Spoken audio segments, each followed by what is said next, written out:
Hello, hello, hello, everyone. Hi, happy Friday. Um, yes, Friday. Happy Friday. Super excited. You know what? I always do this, but I forget to look. I don't know what they're doing out there in front of me. If you've been around for a while, you've heard me talk about the stuff that happens in the meadow in front of my home. Um, and the other day, they were shearing the sheep, which I didn't even know you do in this time of year. And today, all I hear all day, besides the clang clang of now the sheep, usually it's the clang clang of cows, and now it's the clang clang of sheep. There's they must be cutting down trees, which is good that I don't see them because it's good that I don't see them when they do that. But anyways, welcome. Welcome. If it's your first time here, I am Tigre Gardenia, nature-inspired mentor and a certified life coach. But more importantly, for this session is all about the fact that they call me a world ambassador for plant advocacy. Work closely with the plant world to help with everything, to be honest. I mean, who couldn't really do better with some plant help? So this is our plant consciousness commentary. Here we are going to review all things, plant consciousness. So plant sentience, plant intelligence, plant neurobiology, all kinds of different aspects, papers and such. So it's been a little bit. I actually took a small break from both my podcasts, Reconnect with Plant Wisdom, as well as the commentary, but I am back and I'm excited. I'm going to be changing things up a little bit here. I'm experimenting with how to best bring what you need or what you want or what's entertaining. I mean, short of me getting up and, I don't know, playing with a plant or something like that. I don't know. I'm trying to figure out what's the best format for these sessions because there's just so much. I was going through my list of papers and I need to rethink how I go through some of these papers because, as you know, the plant papers are long, they're super interesting. And as I've been quickening happening around this period. We're in the 2022-2023 timeframe, and now there are many more articles, papers, and books all connected to plants, consciousness, plants, sentience, plants, humanities, how plants are coming into our daily lives. In other words, there is so much that is happening around the plant world in this period, and the question is, what's the best way to bring it to you? And this is where really your feedback helps. Your feedback both here in the stream as well as in the Naturally Conscious community. Because right now, if I am to go the way that I've been going, well, to be honest, we're going to be here forever, which, that's not a bad thing either. But there's just so much that I want to tell you about, and I'm trying to figure out the best way to do it. So I welcome your feedback on what are the topics that are most interesting to you. Do you like the deep dives when I go really into the papers? Would you prefer if I did more summaries of the papers? I mean, how would it be better for me to do questions and answers? I'm really looking for feedback from you as to how to continue to evolve this plant consciousness commentary. Now, if you've never been here before, you can head over to my website to go see all of the old plant consciousness commentary. You can see the recordings and you can see what we talked about and the papers and such. So this will give you really a complete not behind the scenes, kind of backward looking understanding of what it is that we're trying to accomplish here, because this commentary is born of our desire from a personal evolution perspective to understand the research. So my job here is more than anything, not to just report to you what these papers are. I mean, you can go read the paper on your own for that. But a lot of these papers are highly technical. A lot of these papers also call on different concepts that other scientists and artists and academics have been talking about that you might not have access to, that you might not have seen or had ability to connect into. So I'm really looking to get more feedback from what are the parts of the sessions that you enjoy and what instead would it be better for me to change, or what would you like me to add to them? And the other thing about this is, like, how to introduce, and this is a question really I ask myself. I'm kind of asking it out loud, but it's really a question I ask myself is how do I introduce some of the auxiliary ways that we connect into plants, not just that are connected to kind of academic and to papers and stuff like that. Like, for example, next week, I'm going to be going to a conference. I'm really excited about it. It's been, if you remember, I went to another conference, Plant Facts, a few months back in Padova, and now there turns out that there's another conference. This is more of the intersection between the human and the non-human world. So it's not really just plant specific. It is one that incorporates what's happening in the human and non-human world. And it just happens to be an hour away from me in Turin, which is interesting because it's sponsored by the University of Malta, but it's held in Turin.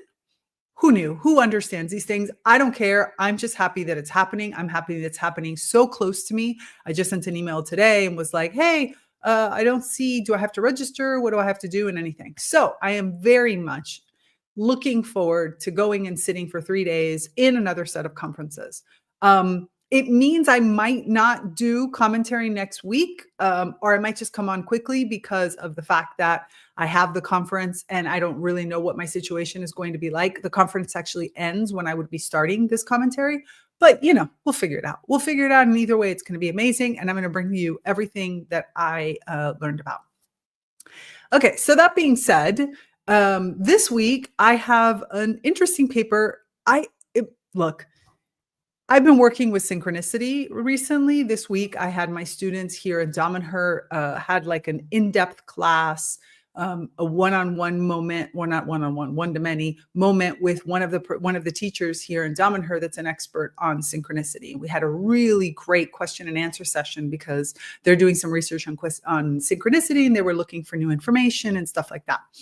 And then, as I'm looking through this and I'm looking at what papers I'm going to do upon, if you're in the naturally conscious community, you know that there's been a few topics that we've kind of been circling around. And so I find this paper, which is on my list in order. I have an order for my list.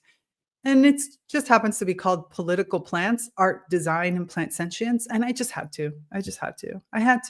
I mean, I felt like it was a call to action. I felt like it was taunting me. I felt like this paper was telling me, we need you to read us. We need you to talk about us. Actually, I think it was just really this plant right here, no-name Dracaena. I'm convinced that no-name Dracaena here was like, ooh, hello. Because no-name Dracaena is a teaser, likes to tease me, likes to needle me and push me, especially because no-name Dracaena doesn't talk. No-name Dracaena, that's a whole other story. I don't know if you've heard that, but go back through my podcast and you'll hear my experience with this little one. Actually, if you're listening on the, no, you're not, because this isn't the podcast. You're watching. You're watching so you can see me pointing to no-name Dracaena behind me. You can tell it's Friday, can't you? You can tell it's Friday. Oh, and another piece of notice, I'm really excited. I just bought my plane ticket to head back to the United States. Yay. So I'm going to be there for Thanksgiving. I'm going to be there for, actually for the holiday season this year. I decided that I was going to stay a little bit longer and yeah. Okay. I have now spoken enough. Hopefully you've gotten a little bit of just chatter. I don't want to just jump into the paper. I kind of want to create this connection. So let me prep. I have my paper kind of prepared, but I just need to put it into the right view. You know how this whole like view thing. And then I'm going to share. Let's bring it out here. Okay. Let's use this one. Perfect. So political plants.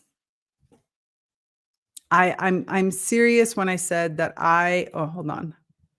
I wasn't sure if I was, let's just say it's synchronic. It's just synchronic. It's synchronic.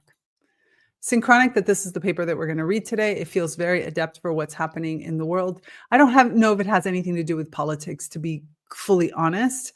Anyway, these things that we'll find out as we go. So this is a paper by Sria Chatterjee. And so, I decided not to do that. There was another paper that I could have done because they came out around the same time, but no. No, and no. This paper doesn't tell me, at least normally in the paper tells me where it came out and when. Let me look, hold on, let me look at my notes to see if I can find exactly when. The when I have, because I obviously wrote it down. So this is a March 2023 paper, Political Plants, Art, Design, and Plant Sentience in Cultural Politics by Duke Press. So, a friend of mine sent me this. This is exciting because this paper was behind a paywall. And so a good friend of mine sent this to me who works at an academic institution. And so I was able to get around the paywall. That's probably one of the biggest problems with trying to bring you certain papers is that if they're behind a paywall, I can't always see them.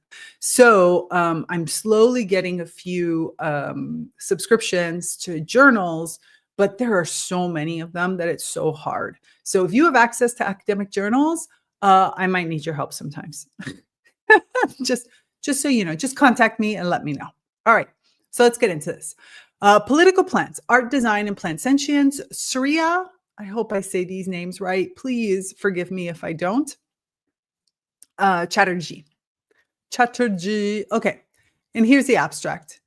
This essay, so it's an essay. So it's not a paper, it's an essay. And that's important to know because we want to understand whether or not these are experimental, or is this theoretical, or is it based on what kind of is the landscape around whomever the author is. So this is an essay that considers the series of examples of contemporary and early 20th century artistic projects done in collaboration and conversation with plant scientists around the theme of plant sentience.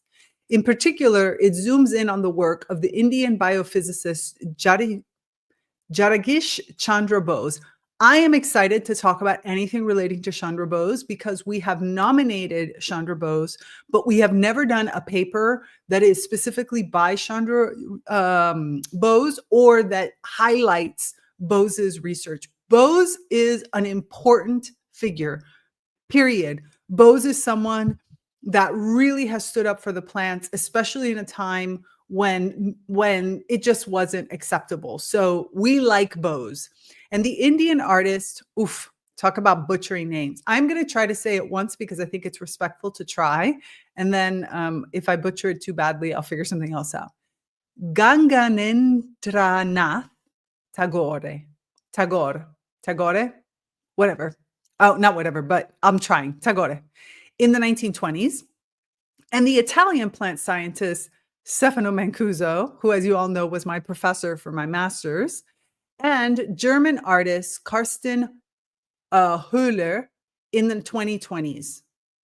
In the 2020, well, this is even after me, after I studied, because when I was studying with him, Mancuso he did a very interesting, I never saw the results of this, but he did a very interesting exhibit experiment. Very cool idea. Basically, in one of the museum castle type locations in downtown Florence, in the main city center of Florence, not downtown, they call it city center. In the city center of Florence, they had installed 2 slides. What I mean by slides is exactly what you think. You know, the kind of big slides where they're the tubes and you stand inside of it and then you just slide down. This was the artist created these beautiful slides, and there were 2 of them that you could go up and down, like you can climb up to. You had to go up to like the 3rd floor or something, and then you could slide down all the way to the bottom. When you got up to the top to go into the slide, before you got in the slide, they put a harness on you, a small little harness, and right in front of your chest, there was a plant. In other words, this harness held a plant. I think it was a pea plant that was connected to you. So you would slide down with the pea plant. And when you finished sliding down with the pea plant, you took the pea plant to an office where there were people from his laboratory, and they took the pea plant and then they were going to run experiments on the pea plants to understand if anything, what, if anything, had changed in the plant from the slide, and connecting it back to the person. It's, of course, it's not a scientific experiment because It's a museum piece, it's an art exhibit, there's no controls, type of thing. But it was an interesting concept to get people to understand that there are people out there who are trying to understand what a plant experiences, especially in the realm of something like this, where the plant was, living this experience with the human being. You had to fill out a form, I think, with some information. I think it would have been really cool for them to have scanned in some way, shape, or form, similar to the scientific experiment that I did on human health and plant music. It would have been cool if they would have done some scan. I know it would have taken too much time, but some scan at the beginning, like right before you grab the plant, maybe do a scan of you and a scan of the plant, something that could have been done fast. And then at the very end, you drop the plant off, but you do this scan again. So I don't know. I never saw results. I should go looking for that. I think it would be cool to sort of see if there was any results that came from that, because the concept was cool. And more importantly, the concept allowed people in a very wide, a broad swath of people, because most people were there for the slides. They didn't really know that Mancuso was connected to it necessarily, but the whole idea of going down with a pea plant, I don't know, it created a relationship. I also think it would have been cool if they would have given people the opportunity to be contacted if they wanted to bring the pea plant home eventually. I know it's a lot of work, but if you really want to do the whole science communication of it afterwards, it would have been cool for them to record the data and then afterwards do this part. That's just my opinion. Yeah, I think that's just my opinion. But I do like, Mancuso has also done some exhibits in, and I don't know if this is the one that they're talking about here. He did some exhibits in one that's called like an air purifier exhibit / experiment also, where plants were placed in this public location in a certain configuration in order to be a visible air filter for the air quality. And then he's also done one called Plant Nation, which was what it would look like working with an artist who was trying to create the nation of plants. What does the nation of plants look like when you kind of humanize it? He's done a lot of different experiments. And for that, I do appreciate Mancuso, because he pushes that. He pushes for that. It's something that I was really interested in. So if you're an artist out there and you want to create an exhibit of some sort that connects into plant sentience or plant music especially, I'm your girl. You call me up. I will happily work with you, because I have ideas, but more than anything, I have knowledge and I love to share with you. Mancuso also performed with an artist, with a musical artist, which I thought, I don't know why I have this. I should put it this way while I'm talking, because I'm talking so much. Mancuso also did something really cool that I did really enjoy, although I've done it in a different format and I think he could have done it better. That's my critique. I'm allowed to have it. I'm a music engineer after all, and I do have a degree in music. So this one, I feel like I'm allowed to critique a little bit in a professional capacity. So Mancuso was part of a band called Botanica. I think that was the name of the band. I don't remember if that was the name of the project or the name of the band. Either way, Botanica was an actual full-fledged band. And so, music that was composed. And so the way that the concert would go, which was funny because I did something like this, very, very similar, but with plant music way back in I don't remember what year it was, maybe 2015 I did this. But basically, Mancuso, the music was composed around the concept of plant sentience. So I believe that the artist worked with Mancuso and composed all the music. There was visuals on top that, as a person who used to have a production company, the other reason why I feel like I can critique this. I had a production company. I used to produce large events, and I worked with a lot of artists that did visuals, live visuals. And if they would have worked with some of the artists that I worked on, it would have been so much better. So, but the concept of it was super cool. And again, if you're a musical group and you're interested in doing something like this, Call me, I am. So I am super interested in doing this in particular because it really merges my love of music as well as my love of art in general. As you can tell behind me, there's lots of art. So the way that the concert went was that the music started to play, and then at some point in the tracks, they would pause or like have just background music. Mancuso would come out, and Mancuso would present something about plants. This eventually became one of his books. I think it was Plant Revolution or something like that. I think it became the text of Plant Revolution. The text was okay. I still think he could have done it a little bit more captivating. The text that he read would match a little bit the visuals, and then the music supported it. So the whole concept was that you were immersed in a field of plant sentience where the music and then the recitation all complemented this experience of you learning about plants and basically learning around, the intelligence of plants and the sentience of plants and all these different aspects.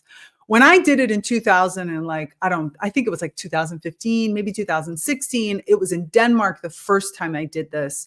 And it was really great. It was with a band that was an interspecies band. And I think that this was a missing piece, in my opinion. Of course, I'm totally biased because you know how much I love plant music. But I think that there was a missing piece that was the fact of having plant music, plant artist as part of the group. Because the way that I saw it, which was, I believe in Turin, there weren't really even a lot of plants. It was part of a book fair, and it was just the stage. And so plants were really a part of it, not even just visually being a part of it. And then the artists were fantastic musicians, the musicians, but they weren't plant musicians. They weren't connected to plant music. And I think they really missed out on an opportunity there. When I did it, I did a presentation to start. Then there was a 20-minute interval of music that was interspecies music. It was a beautiful jazz, human artist and plant artist that later went on to become Master Plants Orchestra. So if you've seen that episode of my podcast with Tritone Cristantemo, you'll see that we talk about this concert that was like the birth of this, with his brother that was one of the musicians and himself as the tech person, and these other musicians who are just amazing, phenomenal human as well as plant musicians. And then it was like me setting everything up, telling them people about the birth of plant music. Then it was this wonderful interspecies concert. And then it was me coming back to like say a little bit more about it. Then it was another interval of the interspecies music. And then it was a summary, closing it all up. It was phenomenal concert. And I really enjoy the format. Everybody that was there was like 100 people that were there that were really excited about what we were talking about, and about how, because then it becomes the sentience and the intelligence of plants comes through an intellectual channel, right? A logical channel, but it also comes through an emotional channel because it comes through the music. And it's not just humans talking about plants, but it's the plants telling their story. And I think that was the other element, because it was live plant music. It wasn't a recording. It was live plant music. The plants, in this case, there was an orchid that was the plant that was like the main plant musician. And I think 4 human artists was able to express himself in a way that I think is very different when you're listening to a recording or when you're just talking about the plant. So again, if you are a musician and you are interested in doing something of this, if you know musicians or artists of any sort, performance artists, visual artists who want to do this and are looking for the planty person to help them, Hi, I'm here. My name is Tigria Gardenia. I'm a world ambassador for plants advocacy. Okay. Not with all that huge amount of huge amount of side track of whatever tangent, that's the word. Let's get into what this is. This essay has 4 interconnected aims. The first is to investigate how and why plant sentience is visually and spatially represented by artists, which is very connected to what I was talking about. The second is to show through two broad examples how plant science can be and has been co-opted to serve different political, economic, and ideological positions. The third and broader aim of this essay is to counter a widespread ethical assertion in environmental humanities and animal studies that destabilizing human-nonhuman binaries intrinsically lends itself to projects of environmental justice by encouraging humans to coexist more equitably with other species. Is to counter it? In other words, we should not assume that artistic production is spontaneously aligned to ethics of multi-species justice. Okay, I am glad that we're going to have, prepare yourself. I probably have a lot to say on part 3, because this has been something I've been thinking about recently. A lot. The fourth and concluding aim is to make the related argument that plant sentience and other ways of knowing and relating across species need to be understood within the context of colonial and extractive histories.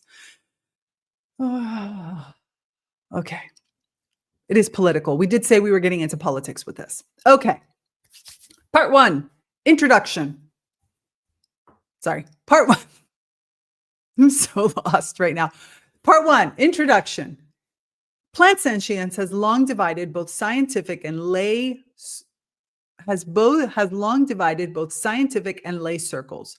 Following a resurgence of interest in plant sentience with best-selling books such as Daniel Chamovit's What a Plant Knows, Peter Wohllebend's The Hidden Life of Trees. We haven't read Chamovitz's book, and I have to admit, I kind of don't want to read it in the Plant Wisdom Book Club. I've already read it. I've already even taken his course. You know how I feel about this. I've talked about Chamovitz several times. Peter Wohllebend's The Hidden Life of Trees. This we did read in the Plant Wisdom Book Club. What They Feel, How They Communicate, Discoveries from a Secret World, and others. Really? Those are the 2 examples. Man, you could have listed such great examples. Those are not the great examples. But I do have to say that Sydney Cale, who was also on the podcast, just published her book on, wait, hold on. I want to get this because I'm excited for her. Let me find the actual name of it. Then I'll post it. So it's called Sydney Cale, if you don't remember, we did an episode. I interviewed her for an episode of Reconnect with Plant Wisdom. And she co-writes with plants. She's doing her PhD on this topic. It's awesome, fantastic work. And her book is called The Love Language of Plants, Stories of Becoming, written by a human and her. Why her plants? It should just said by a human and plants. Written by a human and plants, not her plant. Anyway, okay.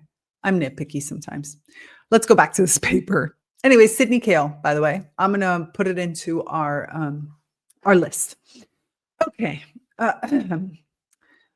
Many of these artworks, some of which I discuss in this essay, foreground plants as actors in their own right in the artwork rather than purely as representations produced by the artist. Despite long-held skepticism around questions of whether plants are conscious beings, plant life and biopolitics have garnered a small yet potent body of scholarship that can be identified as the plant humanities. In recent years, a number of philosophers and literary theorists working within the Western philosophical canon have argued for plants as agential beings. Michael Marder, I'm going to start to put up like a little poll as to how soon in the paper that we're reading will Michael Marder be cited. I don't think we have read one paper yet that does not cite Michael Marder. I think that's amazing for Michael Marder.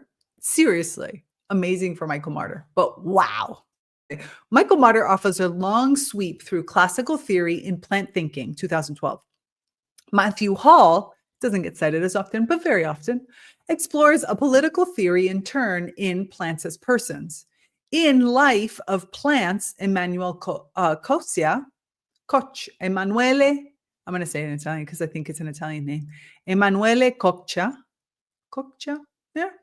argues that plants are a vital part of metaphysical life.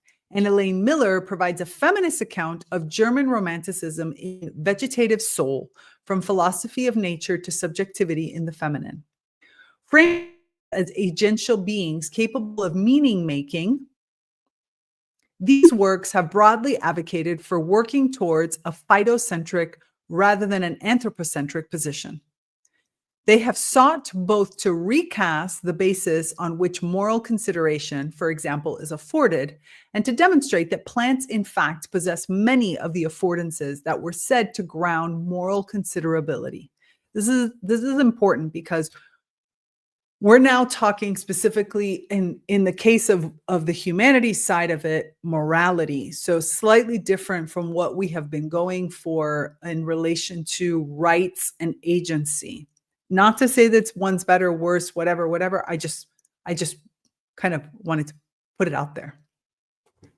For example, whereas the British philosopher Jeremy Bentham insistence that it was the capacity to feel and not to reason that justified moral considerability has been the basis for the animal turn in ethics. Plants remain excluded. So true. We've read a few of those, and I don't know why. As valuable as this work has been, critics have noted that works by Martyr and others took the canon to be the Western philosophical canon, one that considers neither indigenous, non-anthropocentric thought nor the diversity of plant life.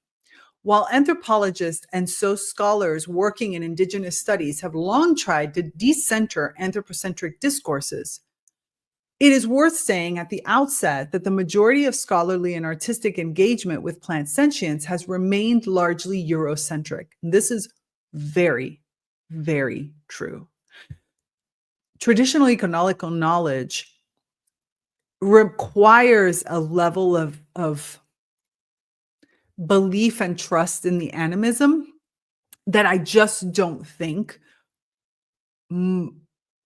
popular alternative, I know it sounds like a contradiction, but I know you understand me,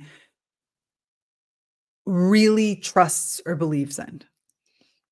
It's not a believes in. It's not provable. And this is the part with some of this scholarly work.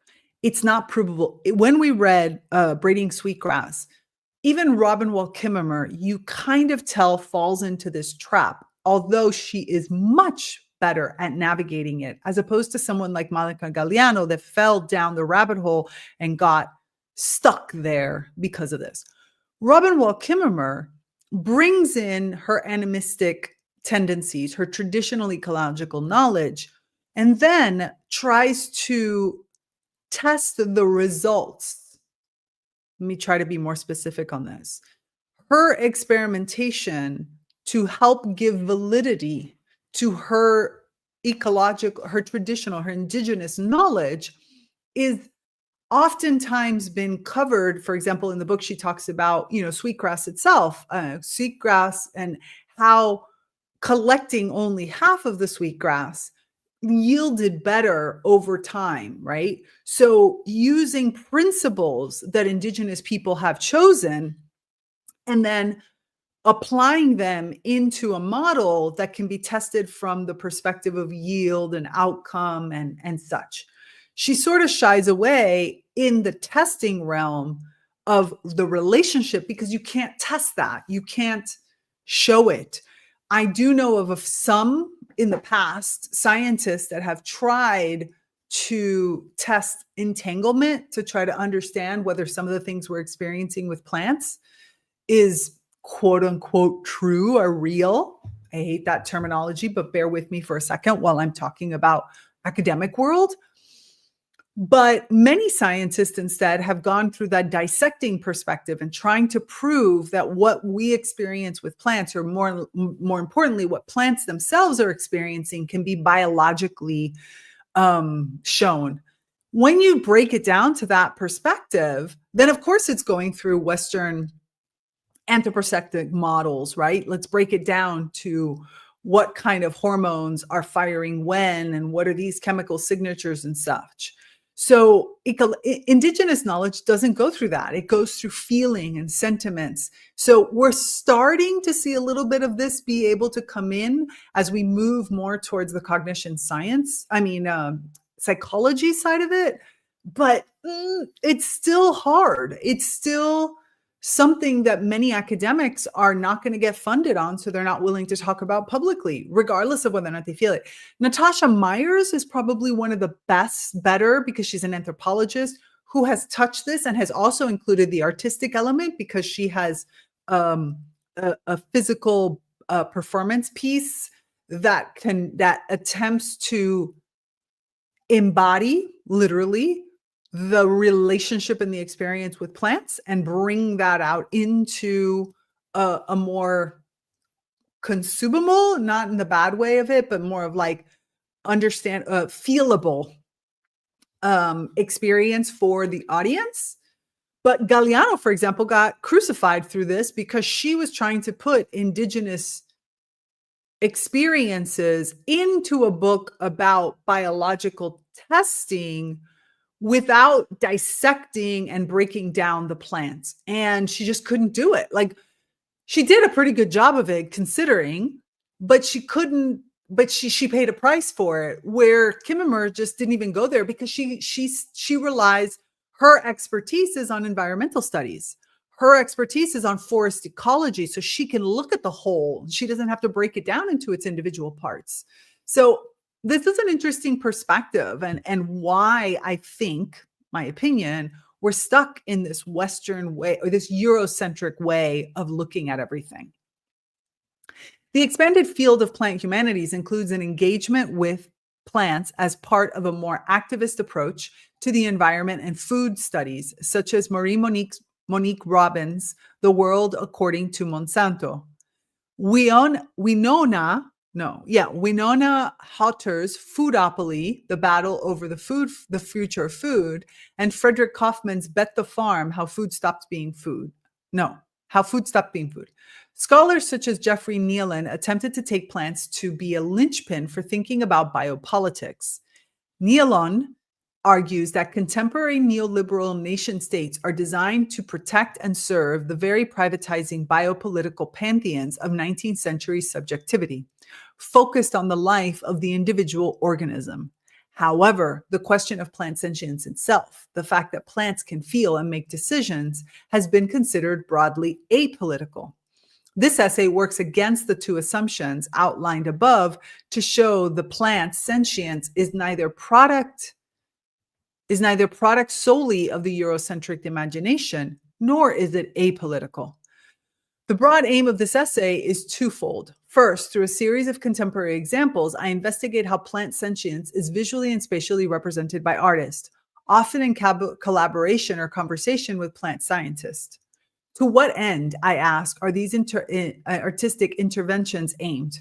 Looking closely at artistic projects by Italian plant physiologist Stefano Mancuso in collaboration with German artist Carsten Höller and others, I trace some of the ways in which artistic projects around plant sentience aim to make human beings more aware of the agency of plants, but also act as a stepping stone for use in the fields of design and innovation, such as the manufacture of plant robots, which is another one of Mancuso's projects. And it is true, as a person who has the master's that was created by Mancuso, the intention of Mancuso's master's is plant, social innovation, and design.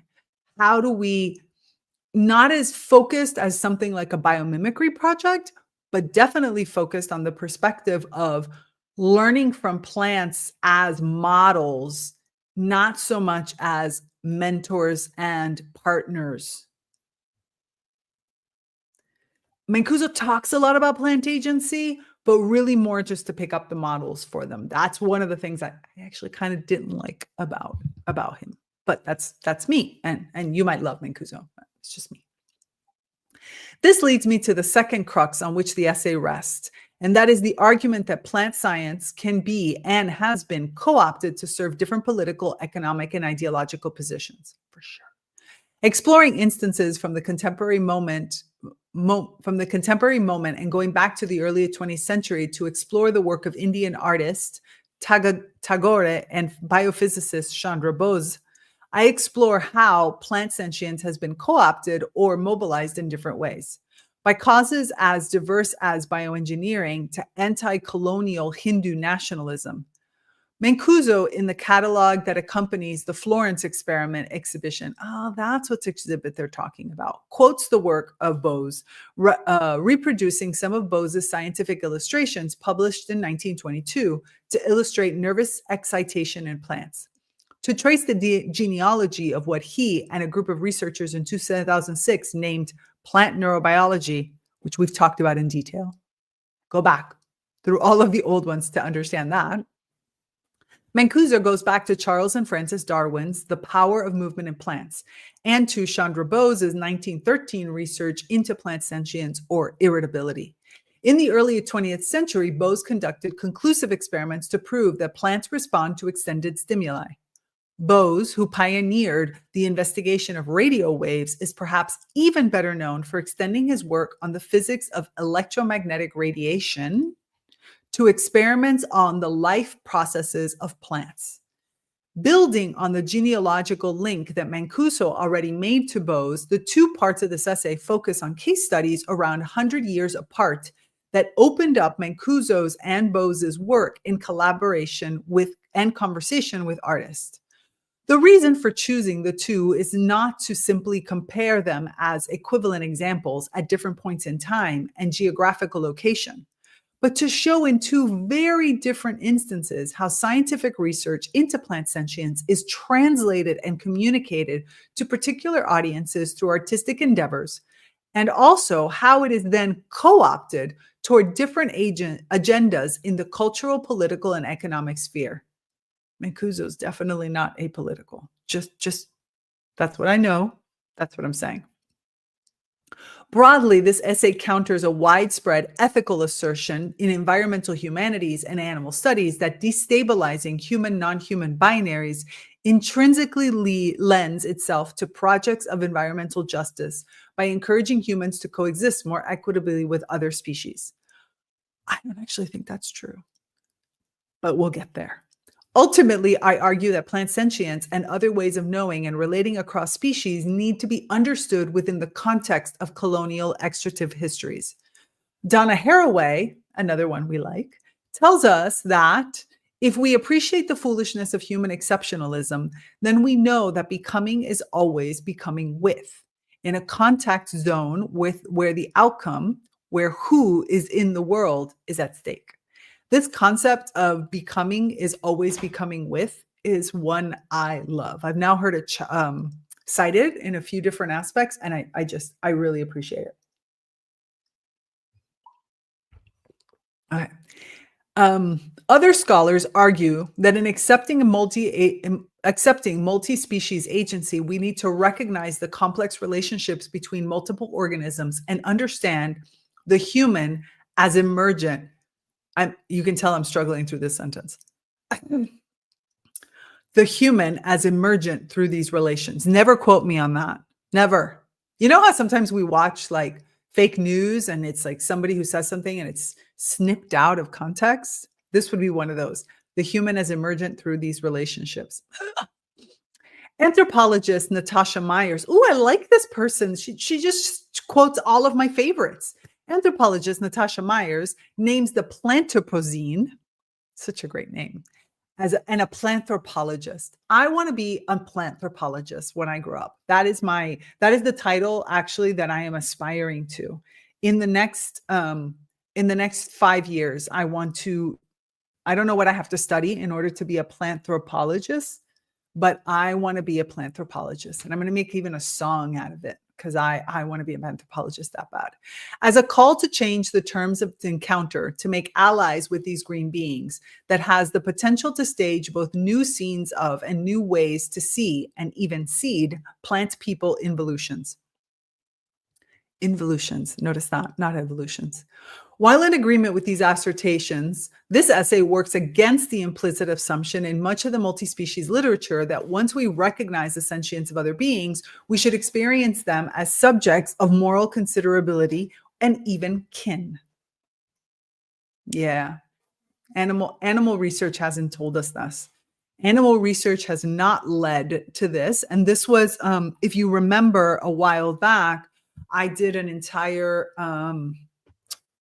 I think it was a podcast episode where I reviewed the one of hold on, the yearly report, and it was an excellent report in so many ways.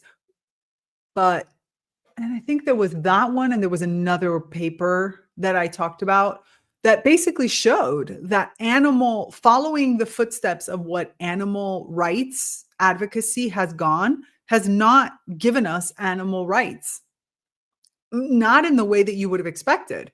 Because if we were to believe that just showing agency allows us, that's not the right word, compels human beings to look at animals as agent beings with moral standing, then experimentation on any animal, at least the animals that have been declared conscious and sentient, should never happen. And yet it does. We wouldn't have zoos with chimpanzees and bonobos and all kinds of other, at a minimum, dogs and cats wouldn't be seen as subservient pets. We have a massive contradiction in the animal world alone on what we recognize logically as sentience and moral standing, and what we will do in our behavior. This is the ethical dilemma that we experience across all areas of life. Our clothing, our furniture, as we're starting to understand, we might have this battle happening with leather and stuff like that. And I am not, me, for those of you that know me, I am not against everything. I'm not your traditional sort of animal activist or even plant activist. I mean, I believe in a very co-created result, which does allow for, how do I say this? I'm going to get shot down anyway, but it does allow for us to kill other species, but in a very different way and in a very different measure to what is happening today. So animal rights has shown us that just understanding sentience or even acknowledging sentience doesn't change the game. That's not the way in. That's not the way in. We have to find another way. And more importantly, and we talk about this all the time in NCC, in the naturally conscious community. So if you like these conversations, if you're interested in these conversations, please come into the naturally conscious community, because this is the place where we have them. What is moral consideration in a world where everything, or everyone, better said, no thing, everyone is sentient? Because you're not living off of air. I mean, we tried to read this in Return of the Yggdrasil, which was another one of the books that we read in the Plant Wisdom Book Club, which was excellent from a conceptual perspective. And it's a novel, but it's helping us come face to face with the perspective that says, we actually don't have a working model. We don't know what model works. Animal sentience does not immediately lead to no leather, no animal products whatsoever, completely being vegan.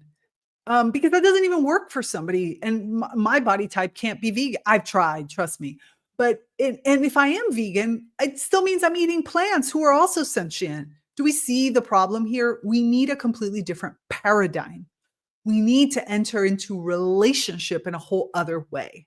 I'm not going to commandeer this stream to just talk about this, but know that this is a ranty rant for me. It's a ranty rant because we're coming across it all wrong. We're supposed to look at this differently. Anyway, can you tell I get worked up on this one? Anyway, okay. Now I even lost where I was. Hold on. Okay. I think we're over here. Oh yeah, there we go. Whew. Even as scientists make more discoveries about the complexity of plants, it is in the artists that we see what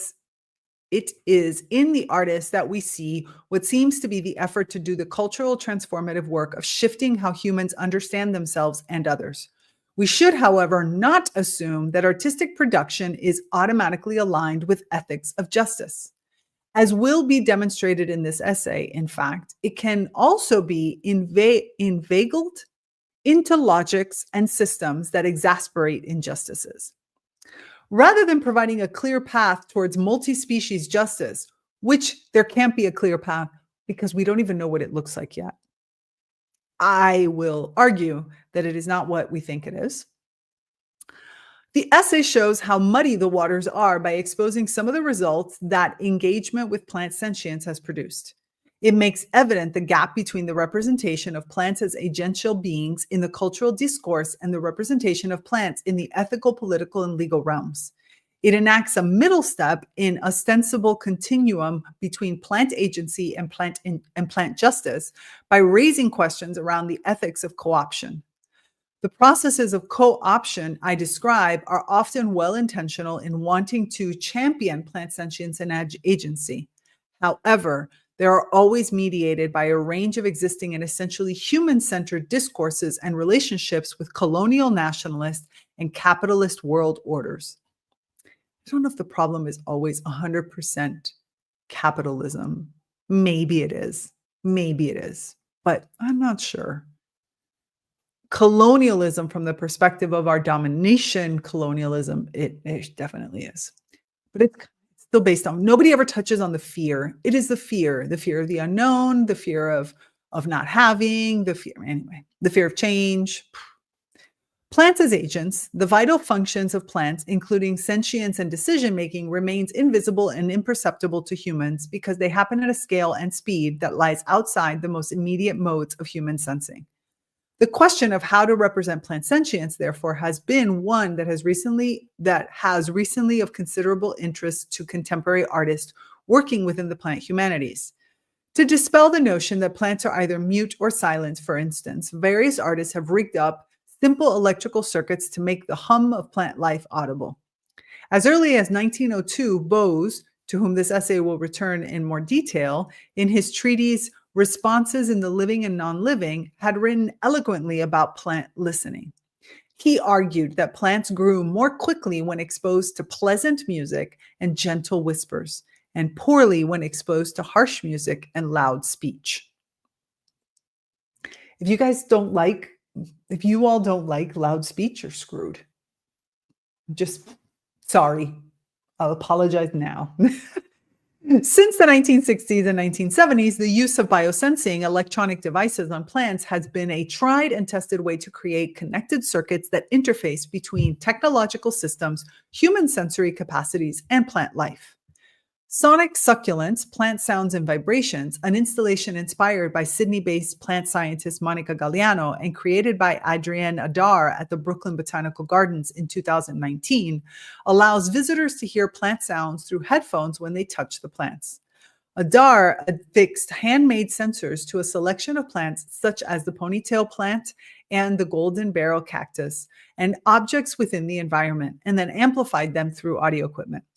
Visitors were invited to put on headphones, and when they touched a plant, they were able to hear the plant interacting with them.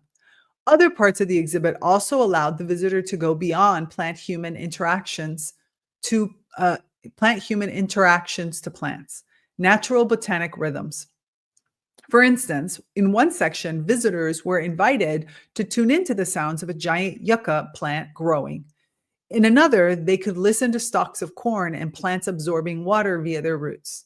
For Adar, the premise of the installation, there was a person once who had this really cool exhibit of the music of the plants where they had 30 corn plants. I remember the exhibit correctly, 30 corn plants. And of this 30 core plants,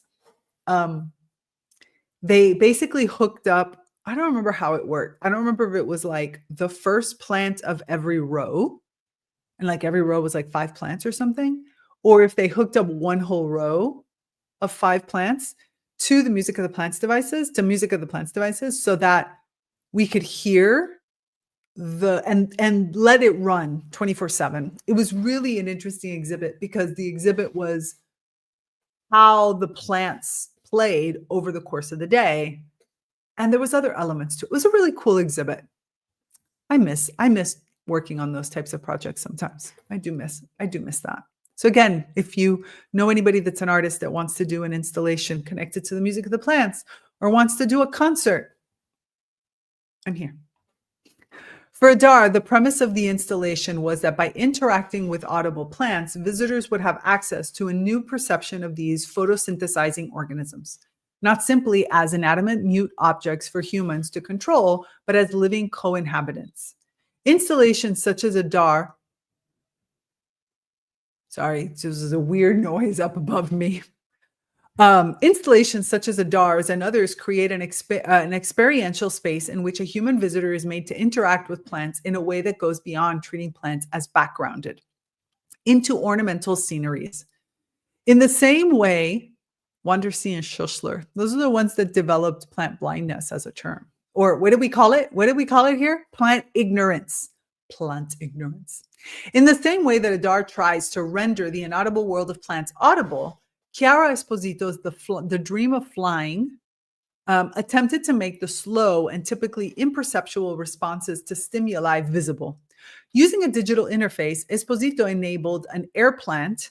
Oh, the air plants that live with me are getting so big. Yeah, you're getting so big. It's so very slowly. I mean, it's been like 2 years, but still. Imperceptual responses to stimuli visible. Using a digital interface, Esposito enabled an air plant, Tillandsia, and a common dandelion, Taraxacum, to control their own movements through a body extension, a small flying device. The interface measured the electrical activity of the plant and used the gathered data to control the flight. Installations such as Esposito and Adar, if you allow these exhibits to run for at a minimum 2 weeks, you will see incredible changes in how the plants' audio, as well as their ability to control movement. We've done this. I don't know how many others have, but you have to let them go because plants learn a little slower. It takes a while. It's amazing to see. You start seeing things that you didn't expect. Adars allow plants to work as both agent and sensor, creating a common space in which visitors and plants interact at a scale that is perceptible to human senses. An increasing number of art installations and artistic experiments have become more specifically invested in questions of plant sentience, especially research into plant cognition, acoustics, learning, and memory. In 2006, Stefano Mancuso and 5 others chose to coin the term plant neurobiology to define a new field of inquiry, arguing that plants do indeed possess sophisticated behaviors that cannot be explained away by genetic and biochemical mechanisms. These researchers insisted that the electrical and chemical signaling systems identified in plants are in fact homologous to those found in the nervous systems of animals. And we've gone through so many different papers around this topic. Do we use the term nervous systems? Do we expand the term nervous systems? Do we simplify so that plants can fit in? Do we come up with a completely different one? All in, tigregardenia.com/commentary. Fascinating area, very connected here. Okay, sorry. The decision received vehement pushback, that is a true statement, from other prominent plant scientists who, disregarding the call of homology, argued that plant neurobiology was a misnomer because plants did not possess structures such as neurons, synapses, or a brain. It really is coming down to a brain because Belushka has already proven that there's neuron-like and synapse-like functions, but we're not going to digress on that. You know how we feel about this. We've gone through the papers. Go back through them yourself if you're interested. There's so much there, super rich. And ask questions if you have them. The conclusions that emerged from experiments in plant sentience from as early as the 1900s indicate that not only do plants feel, they also display agency in responding differently to different kinds of stimuli. In collaboration with the artist Carsten Höller, Stefano Mancuso worked on a large-scale art science installation called the Florence Experiment. Mancuso had also worked on other such exhibitions to produce the conditions in which plants and humans share not only the same space, but also, to some extent, the same information and experience.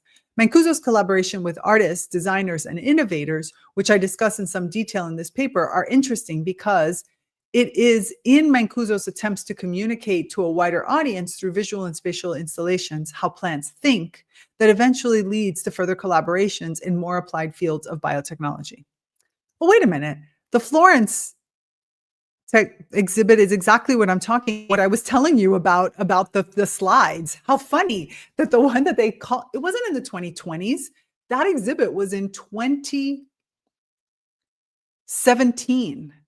That's why, because it was 2017. I know because I was living in Florence at the time, 2017, 2018. In the Florence experiment, Mancuso and Höller tried to create conditions in which visitors can, although briefly, be aware of what it feels like to be in symbiotic relationship with a plant. And they try to make clear to people that plants are extremely sensitive organisms.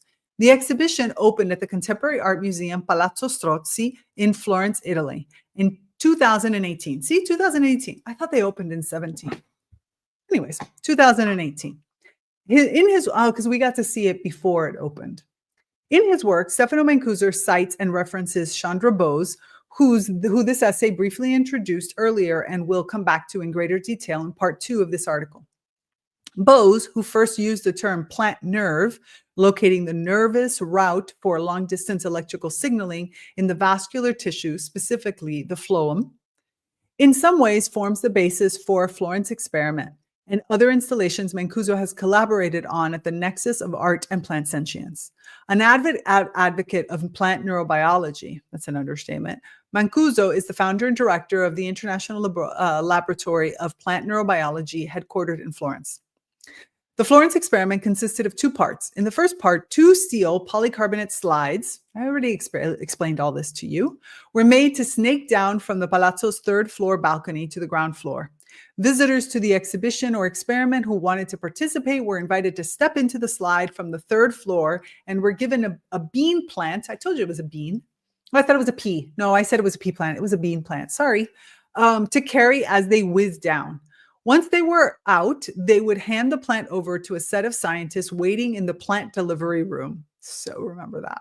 At the same time, some plants were sent down on their own. The scientists then analyzed the plants by looking at several physiological parameters, from growth to photosynthesis and emission of messages in the form of volatile molecules, volatile chemicals, which may or may not have been affected by the emotions experienced by the attendant visitor on the ride, comparing them with plants that were unaccompanied.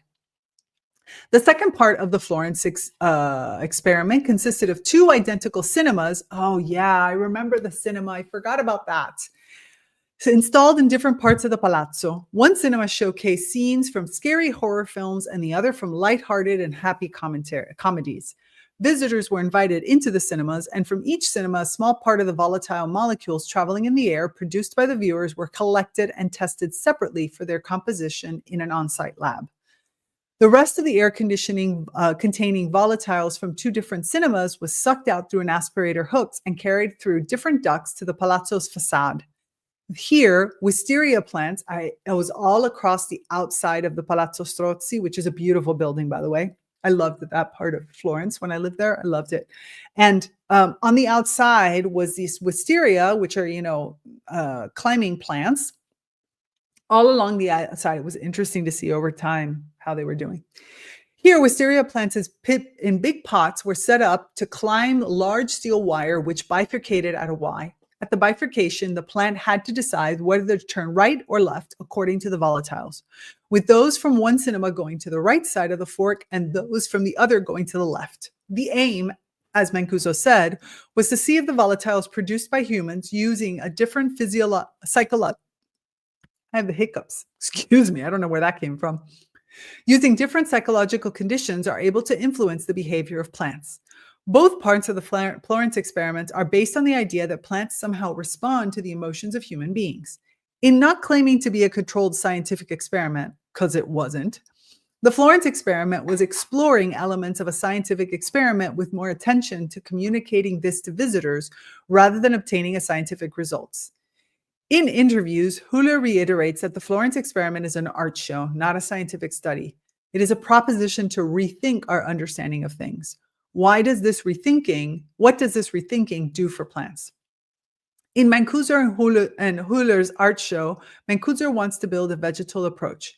He wants visitors to see the symbiotic alliance forming capacities of plants as a strategy for future living. The vegetal approach echoes Donna Haraway's notion of working towards a barely possible but absolutely necessary joint futures of learning to live well with others. However, I argue, not I, the writer, argue that for Mancuso and Höller, rethinking plant intelligence is not about the creation of a new political imaginary. Even though the Florence experiment allows humans to see plants as agential beings, the buck stops there. Growing out of a long engagement with Western ontologies, Mancuso's approach furthers the paradigm in which plant sentience and plant intelligence, in fact, become a gateway to an interventionist redesign of plants to further a human-centric revival of a greener planet. I just want to reread this sentence because anybody who kind of says things, I want to just reread it. Mancuso's approach furthers the paradigm in which plant sentience and plant intelligence in fact, become a gateway to an interventionist redesign of plants to further a human-centric revival of a greener planet. While contemporary art installations may make publics more aware of plants as agential creatures capable of design making. By the way, as a small aside, this has really nothing to do with it. I would love to hear your thought on the word creature, because creature in Italian is used often to kind of mean being. But in my experience in English, creature kind of always means creepy or some kind of like not nice thing, like or not important, like just a creature. Like, I don't know. I just feel like it has a bad connotation. If you think it has a bad connotation too, let me know in the comments because it's a curiosity. Thank you. Thank you for playing along. Okay. While contemporary artists may make publics more aware of plants as agential creatures capable of decision-making, design-centered innovation, which I turn to next, aims to apply this knowledge to a variety of different ends. Specifically, I place my discussion on these artistic interventions in conversation with questions around biomimicry and biomimesis. Biomimicry has a certain ethos. That's the difference between these two words. If you don't know what biomimicry is, biomimicry as well as biomimesis is using natural references, or looking to nature to help us design things. How would nature design? How would nature move water? How would nature create tubes? How does nature create a valve? How would nature deal with a social situation? All of these types of things is biomimicry and biomimesis. Biomimesis has no ethical principles in the sense that biomimesis is strictly copying what nature would do. Biomimicry looks to create the overall ethos of life's principles and therefore not just take something out of the context, but always apply it in the context. That's really the difference between these two words. And with some of the critical scholarship around these ideas. Designing plants. The Italian bioengineer Barbara Mazzolai, in partnership with Mancuso, they're going to talk about the plant robots. They have actually plantoids. I believe this is Plantoid project. In partnership with Mancuso and a group of researchers at the Italian Institute of Technology have been working on the plantoid, read ahead, there it is, plantoid, since 2012. Mazzolai is interested in developing bio-inspired robots that can explore the soil and the air, cover large areas, detect pollutants, and predict their impact on human health and the environment. Just so you know, this is a biomimesis project.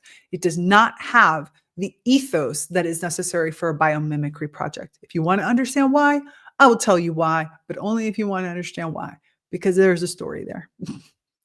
Research on plant intelligence. This was invented for Mars, by the way, for like digging into the ground and exploring the ground on Mars.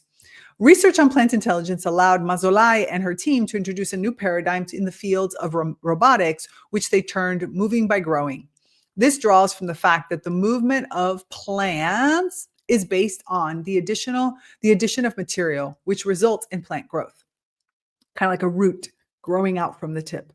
In the same way, the plantoid has roots that grow from their tips by way of a miniaturized 3D printer that changes the viscosity of PLA filaments by increasing temperature. The tips of the roots have incorporated sensors, a motor that pulls the filaments, gears to shift their position, and a small resistor that increases the temperature in order to change the filament's viscosity. Their aim is that plantoid robots can be used in a variety of different ways, from environmental monitoring to space exploration. Told you there's the Mars connection. And perhaps even medical applications. That one I haven't heard about. In support, by putting plant intelligence to work through an integration of sensors and robots, a different techno-natural species is created.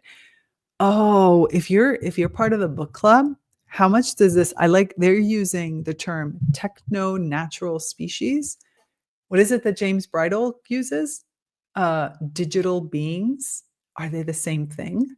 Techno-natural species, digital beings. Oh, this is, by the way, a great book. Great book. If you want to come join us in the Plant Wisdom Book Club, you will love this book.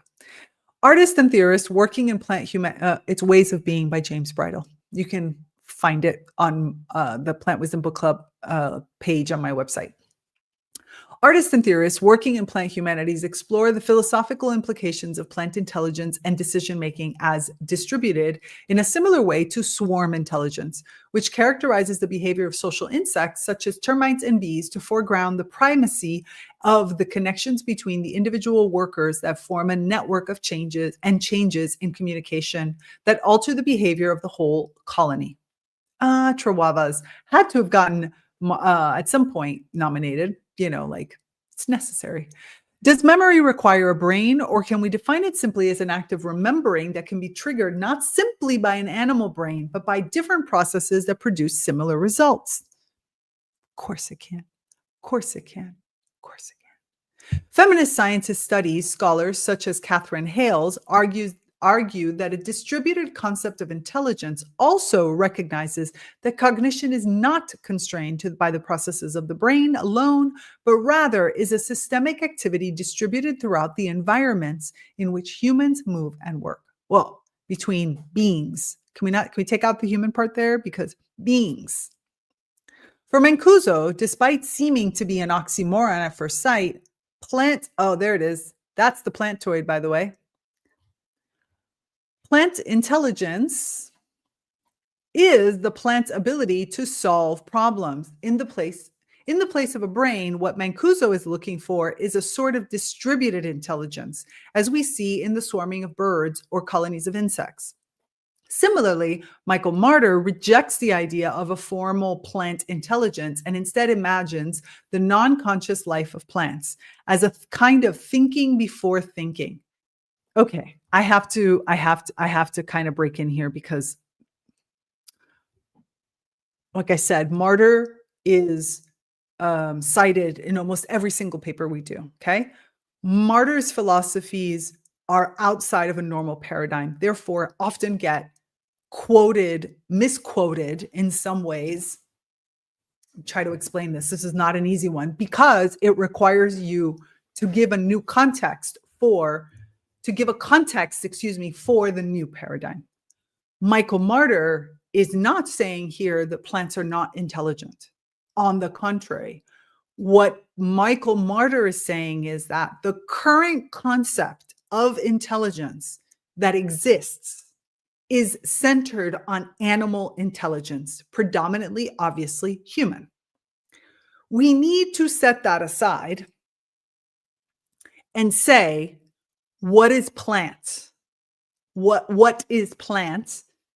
And for Marder, the intelligence that a plant exhibits is so outside of the intelligence that a human or an animal in general exhibits that he calls it intelligence before there was intelligence. In other words, it's so primal.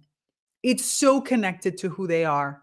It's so unique to kin and because kin came before animals, for Marder, you can now see where I'm going, that Marder describes in a much more animistic, almost closer to the indigenous knowledge way of describing, which can come across when you hear it at times, unless you get the full context, as sounding as if he's saying plants are not intelligent.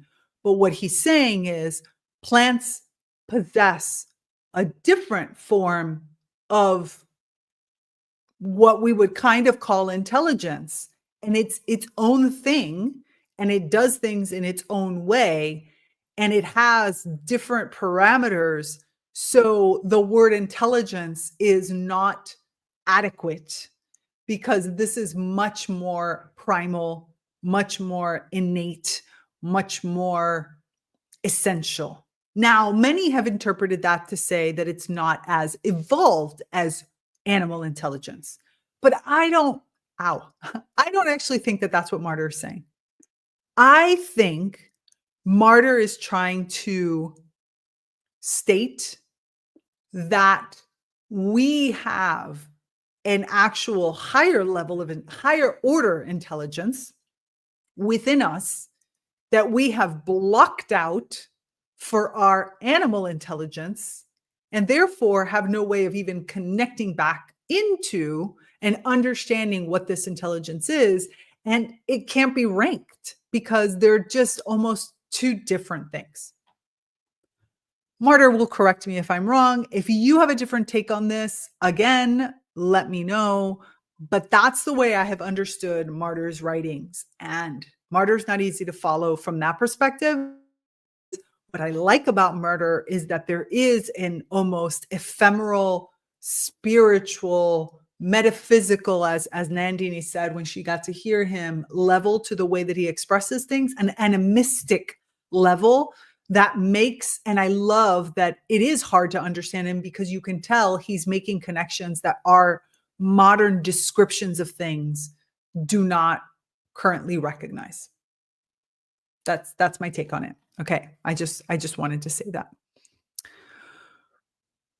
According to evolutionary ecologist Monica Galliano, even though plants lack brains and neural tissues, they possess a sophisticated calcium reductionist. We were doing so well without getting into the reductionist type of fucking biological perspectives. Okay, I'm going to get there. I'm going to go through it.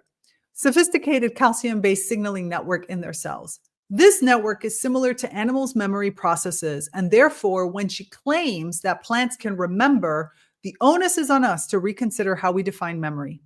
By focusing on the otherness of plants rather than on their likeness when it comes to distributive intelligence, Mancuso claims that we stand to learn valuable things and develop important new technologies. And here is the rub on Mancuso. Mancuso, as I said, is in some ways, in essence, a biomimetist, not a biomimic, because he's really just interested in what we can get out of the plants. I don't actually think that this is because they're plants. I think he's an equal opportunity person in this way. Like he just wants to get whatever he can get out of something or someone. And that someone might be human, and that someone might be otherkin. That's just Mancuso's way. Again, my personal opinion on him.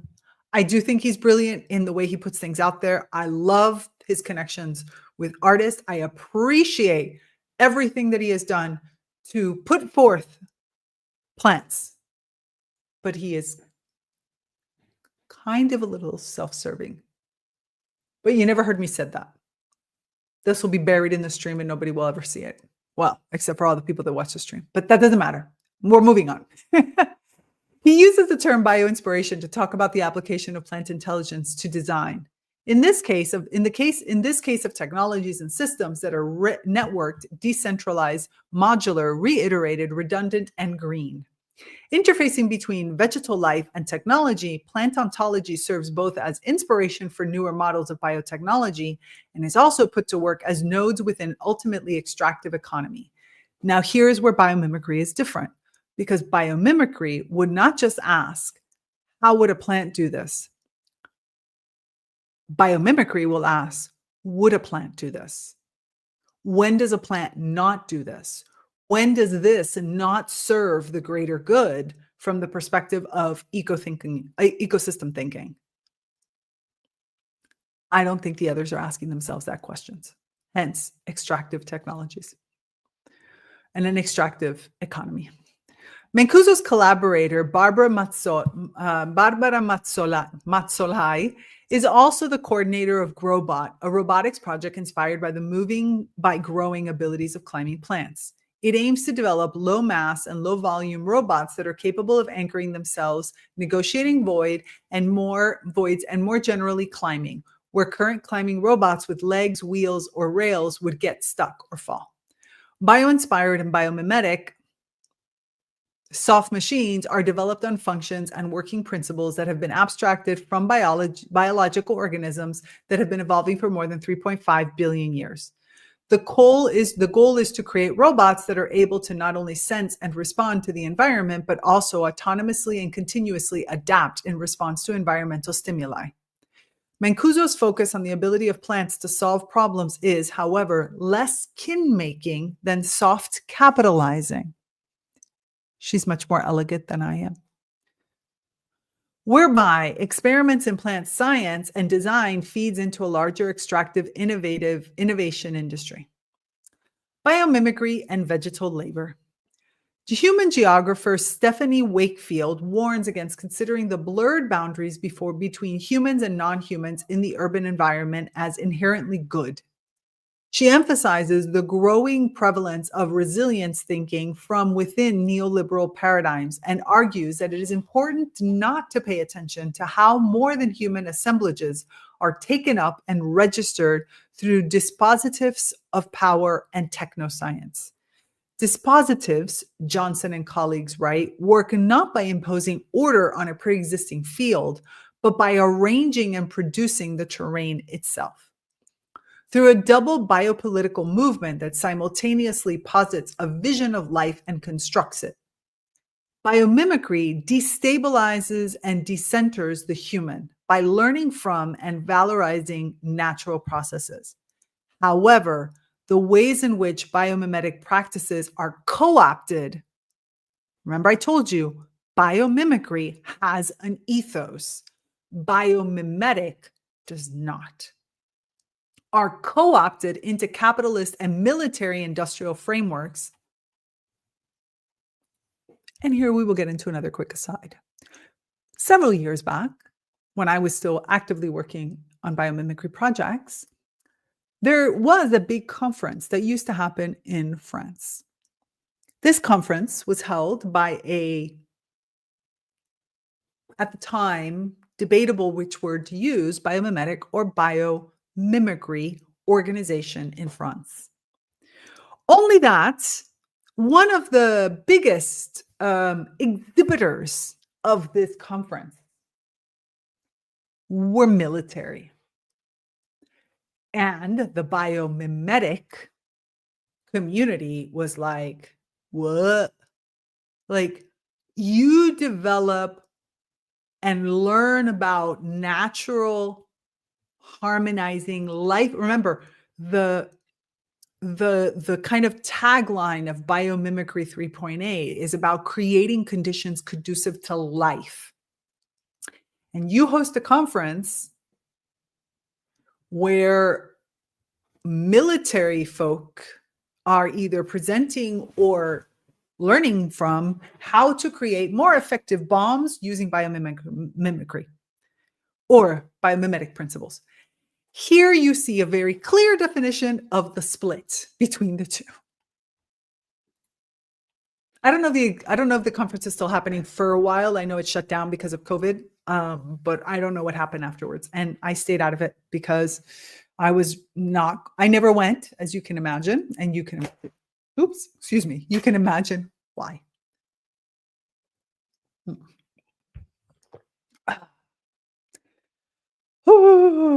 Okay, let's come back. Where are we? Fascinating. Masolai's group advocates for biomimicists, the techno-scientific framework that reverse engineers plant life, instrumentalizing knowledge about plant intelligence. Biomimicry, in particular, has the potential to produce a whole new category of workers. The Biomimicry Guild, set up by Janine Benyus, who was awarded the UN's Champion of the Earth Award in Science and Innovation, and also her partner, let's not forget Dana Baumeister, because without her, Biomimicry 3.8 wouldn't exist. It's both. would genuinely seem to believe that biomimesis is the answer to the historical rupture between humans and their habitat. Is a consulting firm provide? This is old. The Biomimicry Guild is is called Biomimicry 3.8, by the way.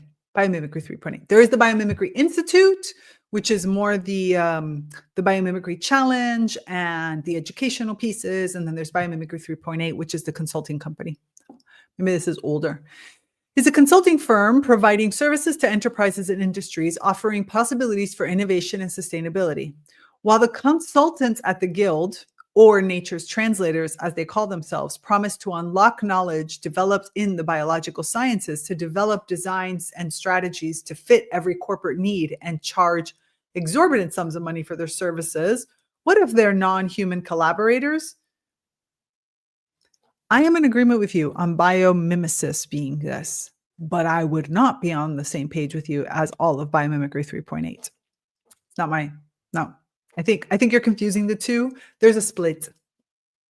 In the same way that microbes and viruses are agential beings, biotechnological hybrids are also bioengineers.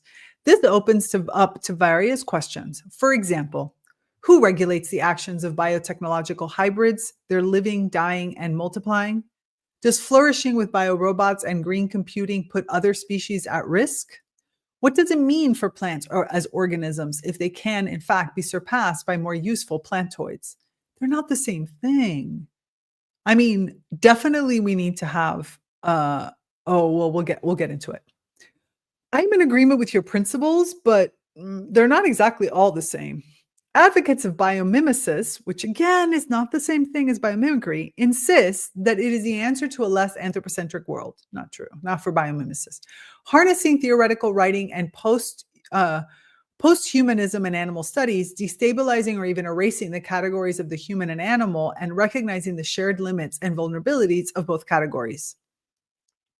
Biomimicist enthusiasts claim that biomimicry has the potential to radically transform human subjectivity and to work collaboratively with non-humans for a more democratic and sustainable future.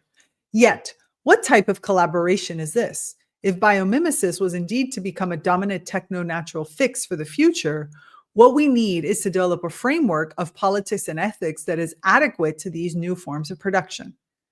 Harold Perkins, in 2007 Geoforum article, discusses how Marx holds labor to constitute the common ground of all living beings who transform the environments by the simple act of extracting matter to sustain their basic metabolic needs.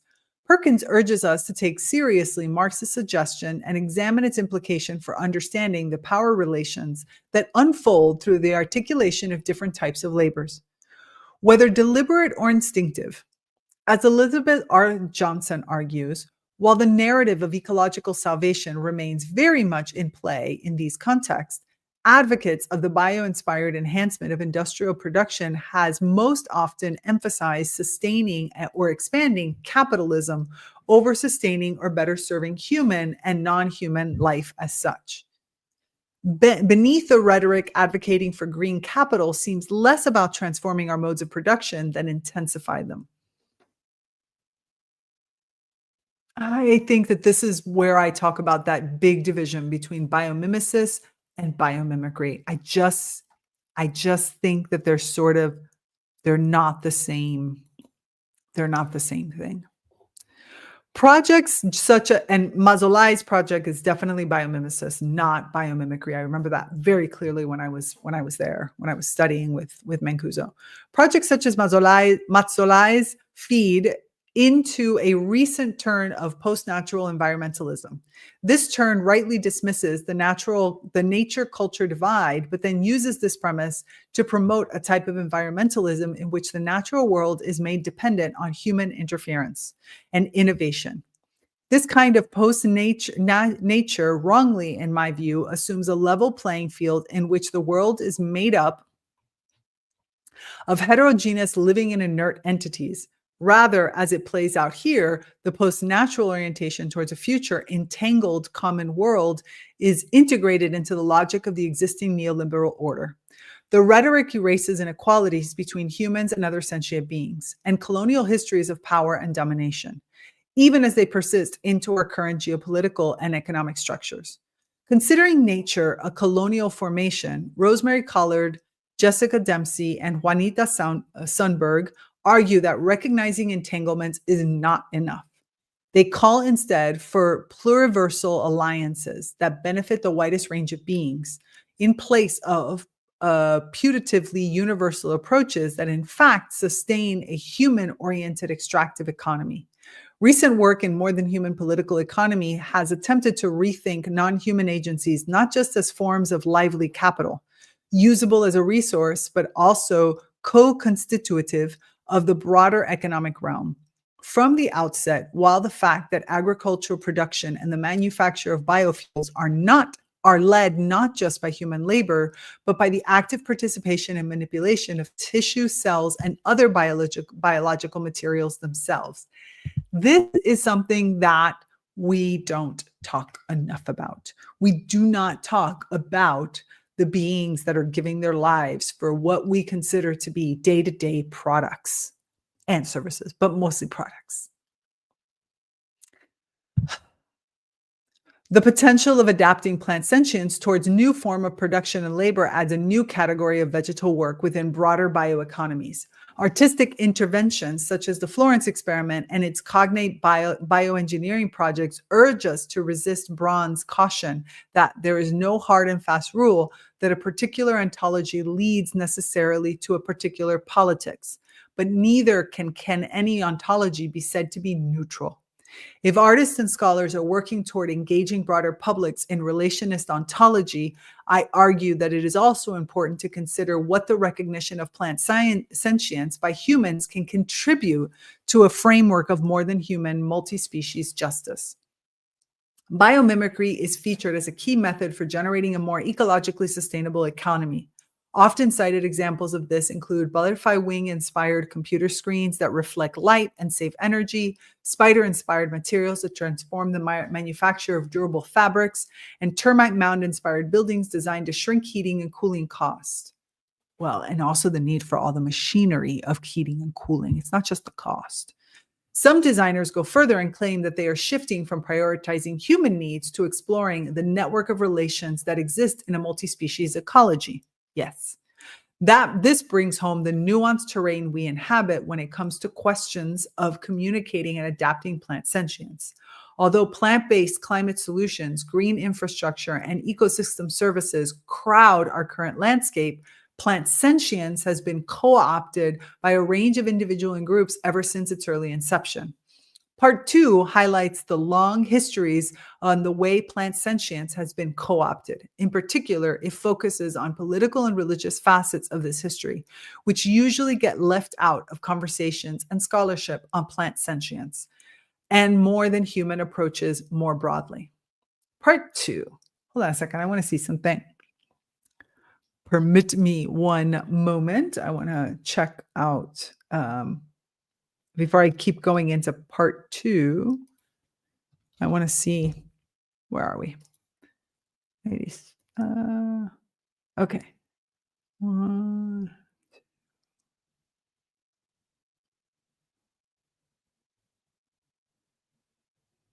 okay. Oh, okay. This is going to go way faster.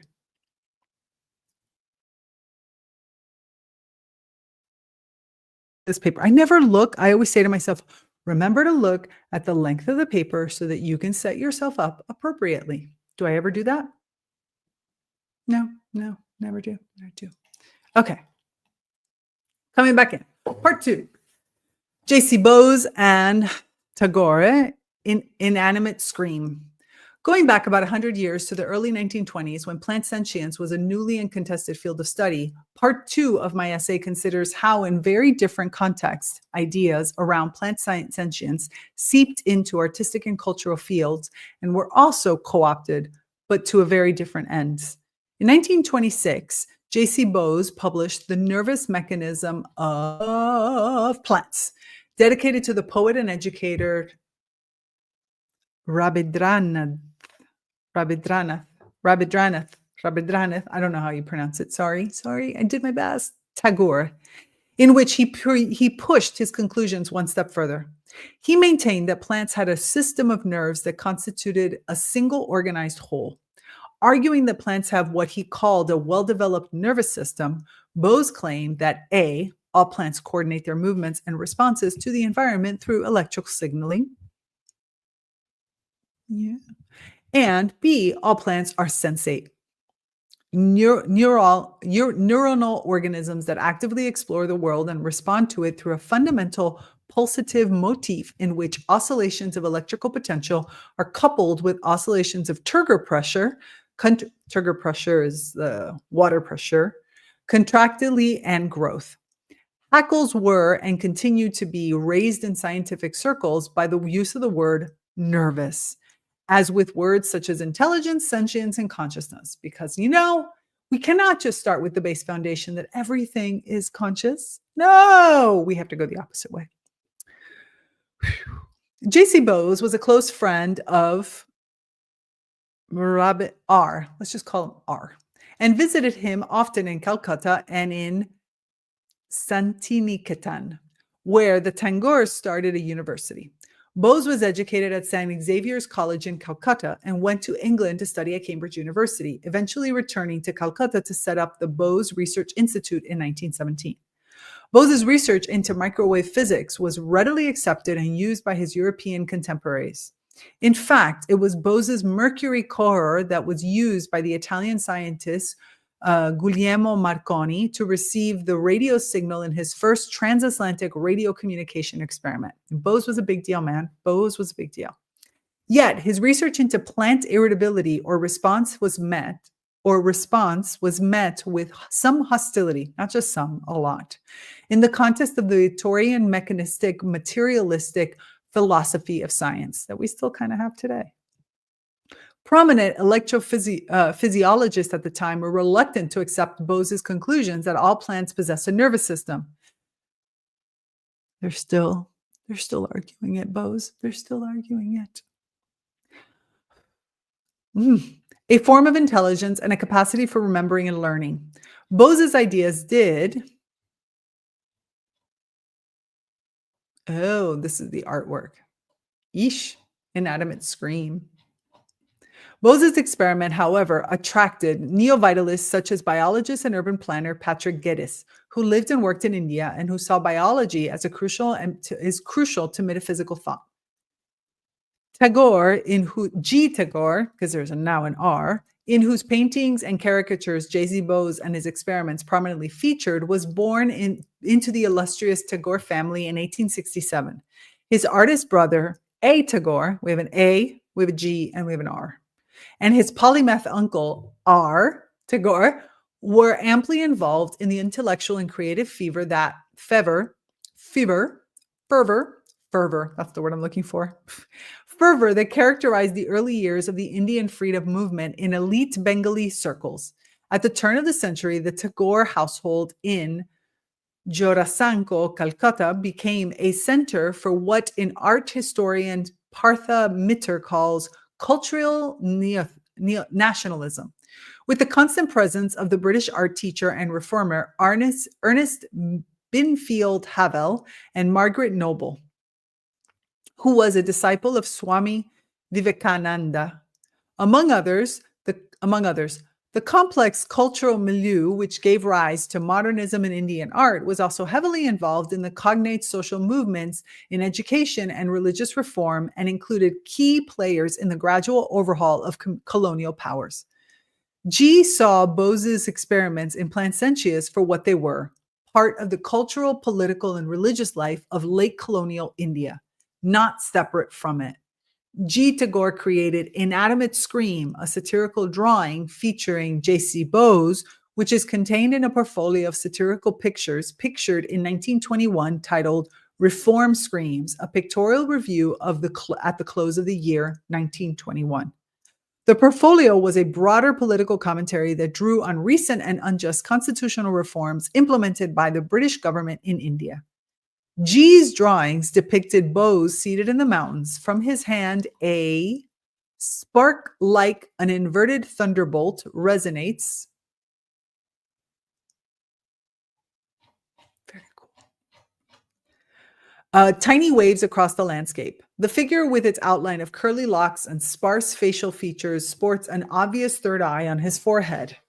Around him, the trees and plants are alive. Here you can see the plants marching on strike, asking for chanda, a monetary subscription for a cause. In the foreground, smaller plants writhe and move. Where are the ones that are writhing and moving? How do you know that they're right? Shame, shame, agitate. Which are the smaller ones? Are these? Because those background ones are scary. They're not. I don't see the writhing part, but okay, I believe it. Sorry, where? The flat leaves of the lotus here proclaim Vande Mataram, the title of a poem in praise of the motherland composed by Bankim Chandra Chattopadhyay in the 1870s, which went on to become a politically active slogan in the struggle for Indian independence. Besides the lotus, which is not being peaceful, by the way, at all, the desmodium, also known as the telegraph plant, the desmodium, also known as a telegraph plant, seems to move its leaves in a synchronized dance to call to agitate. Did you see that one? We saw agitate. There you go. Here we are agitating. I don't know. You can't see my cursor, but I'm cursing. Here we agitate. I don't think I can go like, oh, there we go. Agitating. Then we have the shame of what looks like a mimosa and the lotus that is crying out for a subscription of some sort. The title of a poem. Okay. On the far right, the mimosa plant, also known in Bengali as something I'm not going to try to pronounce, or the shy plants, twists away from itself to a chant of shame, shame. G's image of Bose seated in the mountains with a third eye seeing conflates him with the Hindu deity Shiva, who resides in Kailash's mountain range, associated with lightning and thunder. Shiva's third eye and trident stand in for the forces of creation and destruction. Importantly, it makes the connection with the ways in which Bose conflated modern science and ancient Hindu thought.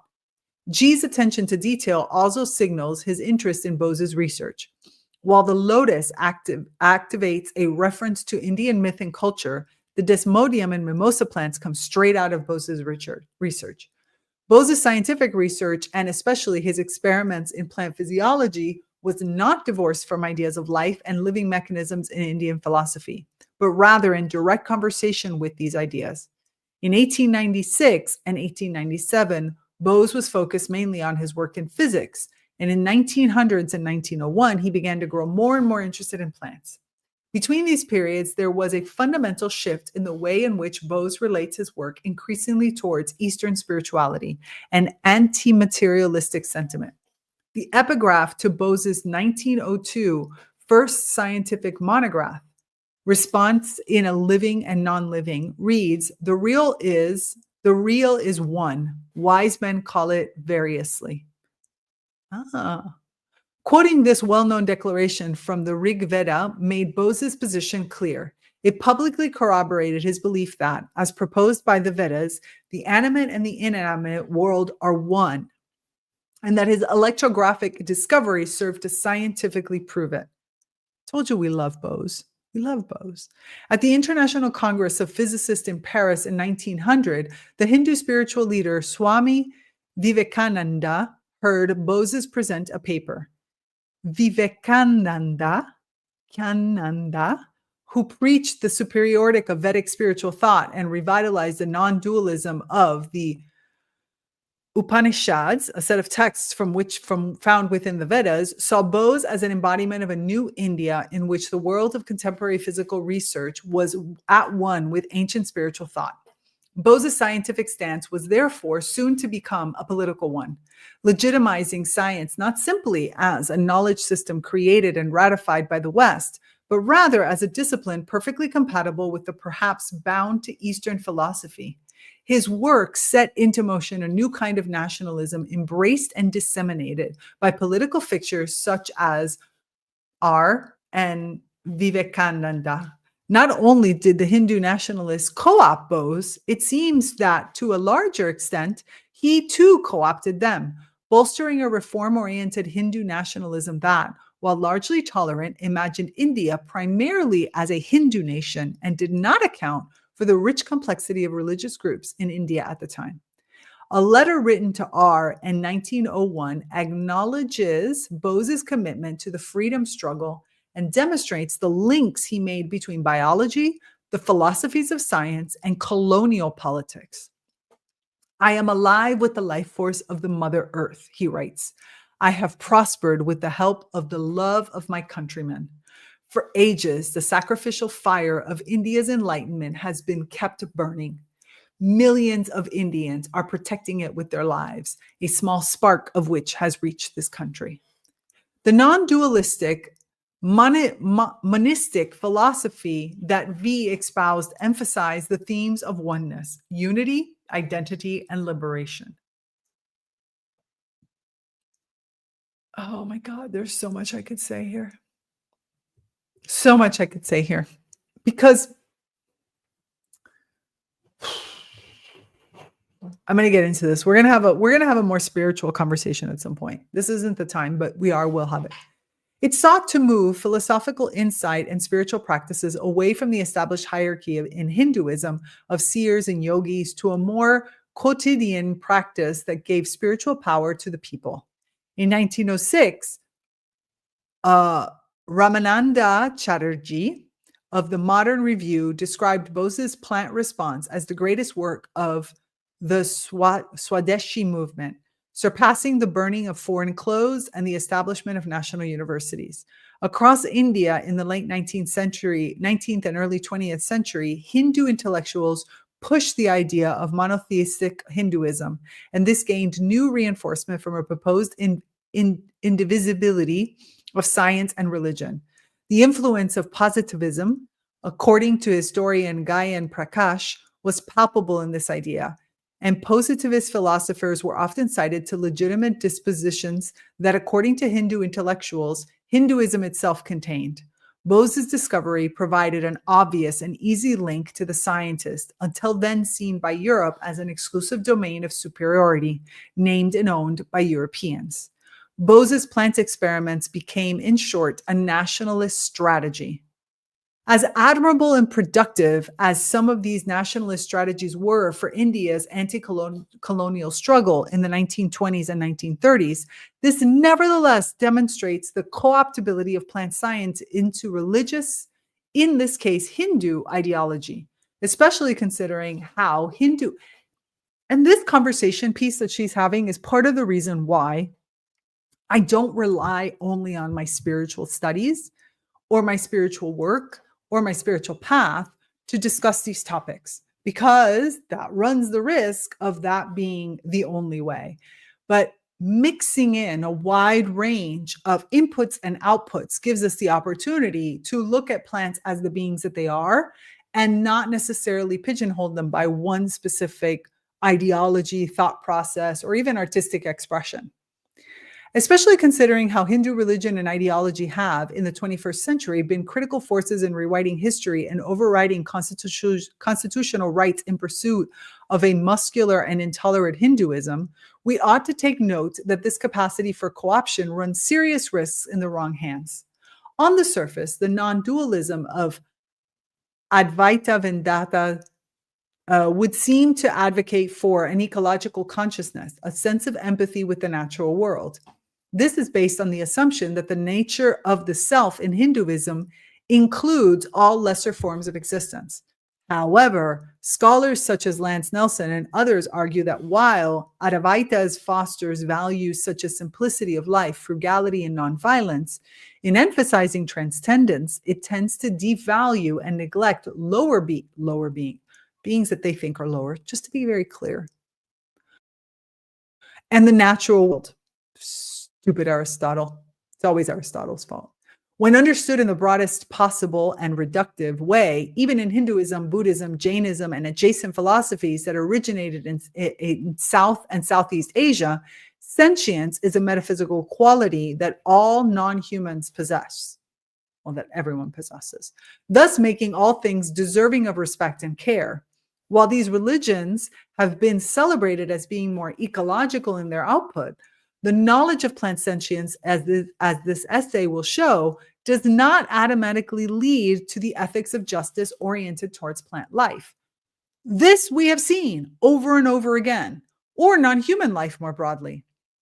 Therefore, although Bose's conclusions augmented Hinduism's general principles and validated the Hindu assumption that non-humans, including plants, are sentient, it did not directly lead to conversations around non-human ethics and justice. And this is the part that's missing. This is the part that I am realizing in this particular year, how detrimental it is. We are not pushing the needle forward in response to behaviors. We're only pushing the needle forward in response, well, not only, but mainly pushing the needle forward in response to intellect. And that is not going to get us there. That is not going to get us there. It's not going to get us there. This particular movement in the early 1920s is an important one for both plant sentience studies and for anti-colonial nationalism in India. The drawing and the nexus of characters I describe are testament to plant sentience's entanglement with larger colonial and nationalist histories. What this demonstrates in particular is that even when debated and discussed in the cultural and religious spheres, plant sentience and recognition of the agency of plants do not necessarily lead to consideration of multispecies ethics or justice, but can simply circle back to the assimilated into contemporary human needs and hegemonic ideologies.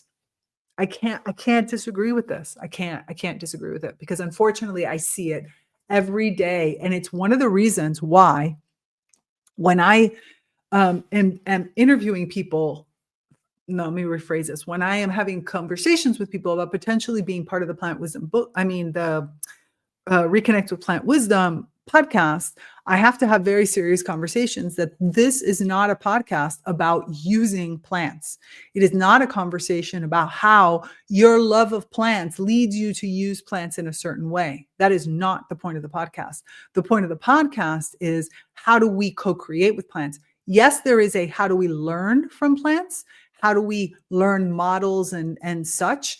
And then from there, how do we start to co-create? Whether that is artistically or whether that is through technology or whatever, but what does co-creation look like? And how do I approach plants, understanding that a plant is different from a human being and therefore has different needs? And how do I use that and approach that plant in order to co-create with the plant? How do I work with that plant to overcome my own fears in order to find new models, even if they don't fit into the current paradigm? It's a whole other world. Plants, humans, and colonial histories. I started this essay by showing how projects in which humans apparently turn towards beings other than humans are always mediated by existing human-centered discourses and relationships with colonial and economic world orders. Fortunately, it's the only model we know. So stepping out of this model takes a lot of work and a lot of fear that we need to overcome. And most of the people that are talking about these topics are not addressing the fear. They're not addressing the fear of, how do I do this? What does this look like? I conclude by reconsidering the complex relationship between plants, humans, and their entangled colonial histories. I argue that to move beyond a relationist ontology to a framework of ethics and justice, it is important to consider plant sentience alongside colonial and extractive histories. To do this, I return to G's satirical picture. There is something else happening in G. Tagore's satirical picture that warrants attention. The dancing plants on protests, marches, and singing the national anthem suggest that there is a slippage between plant subject and colonial subject. This is in keeping with the fact that G's satirical works were especially invested in overt anti-colonial critique. In the drawing, the plants dance as if in the power of an external force.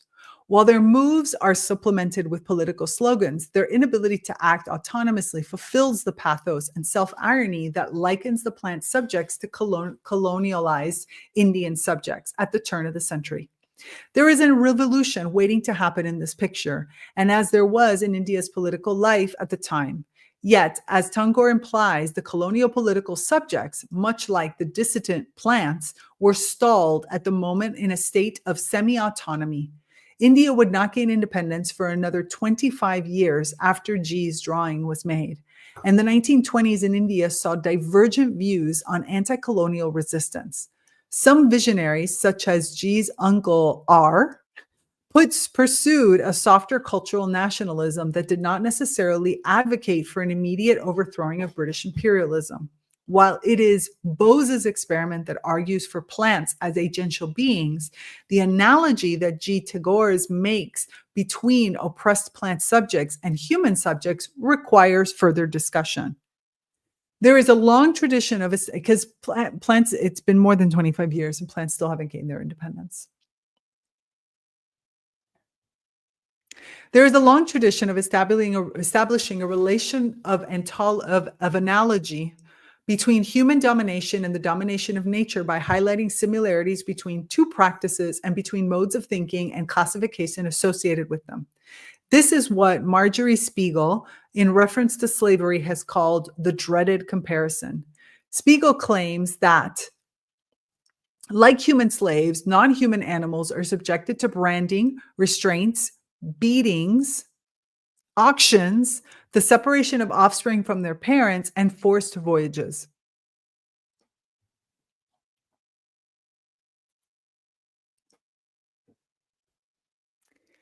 And plants are subjected to so much more. I was scrolling through Instagram the other day. And of course, Instagram has somehow discovered that I love plants, which is good.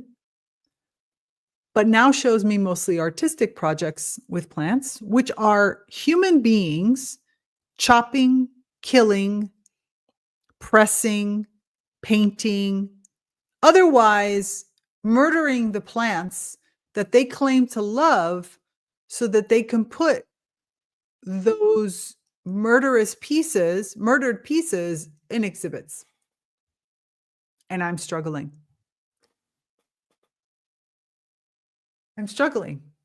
I'm struggling because everything, pigments, paint, plant, blah, everything is plant-based.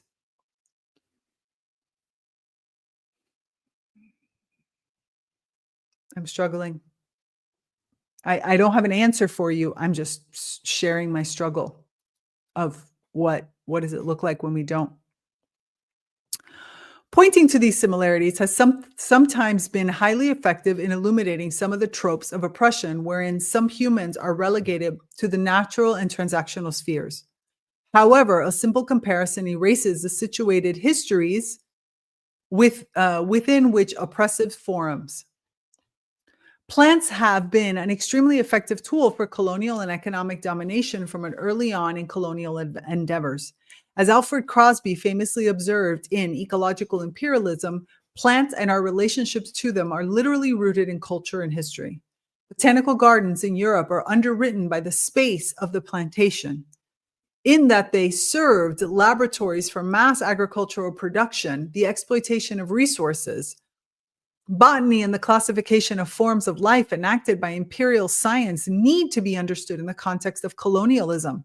Fathers of botany, quote unquote, of botany, such as Carl Linnaeus and Hans Sloane, were significant figures in the development of scientific racism. The endorsement of slavery and colonial expansion. And the stepping on indigenous wisdom.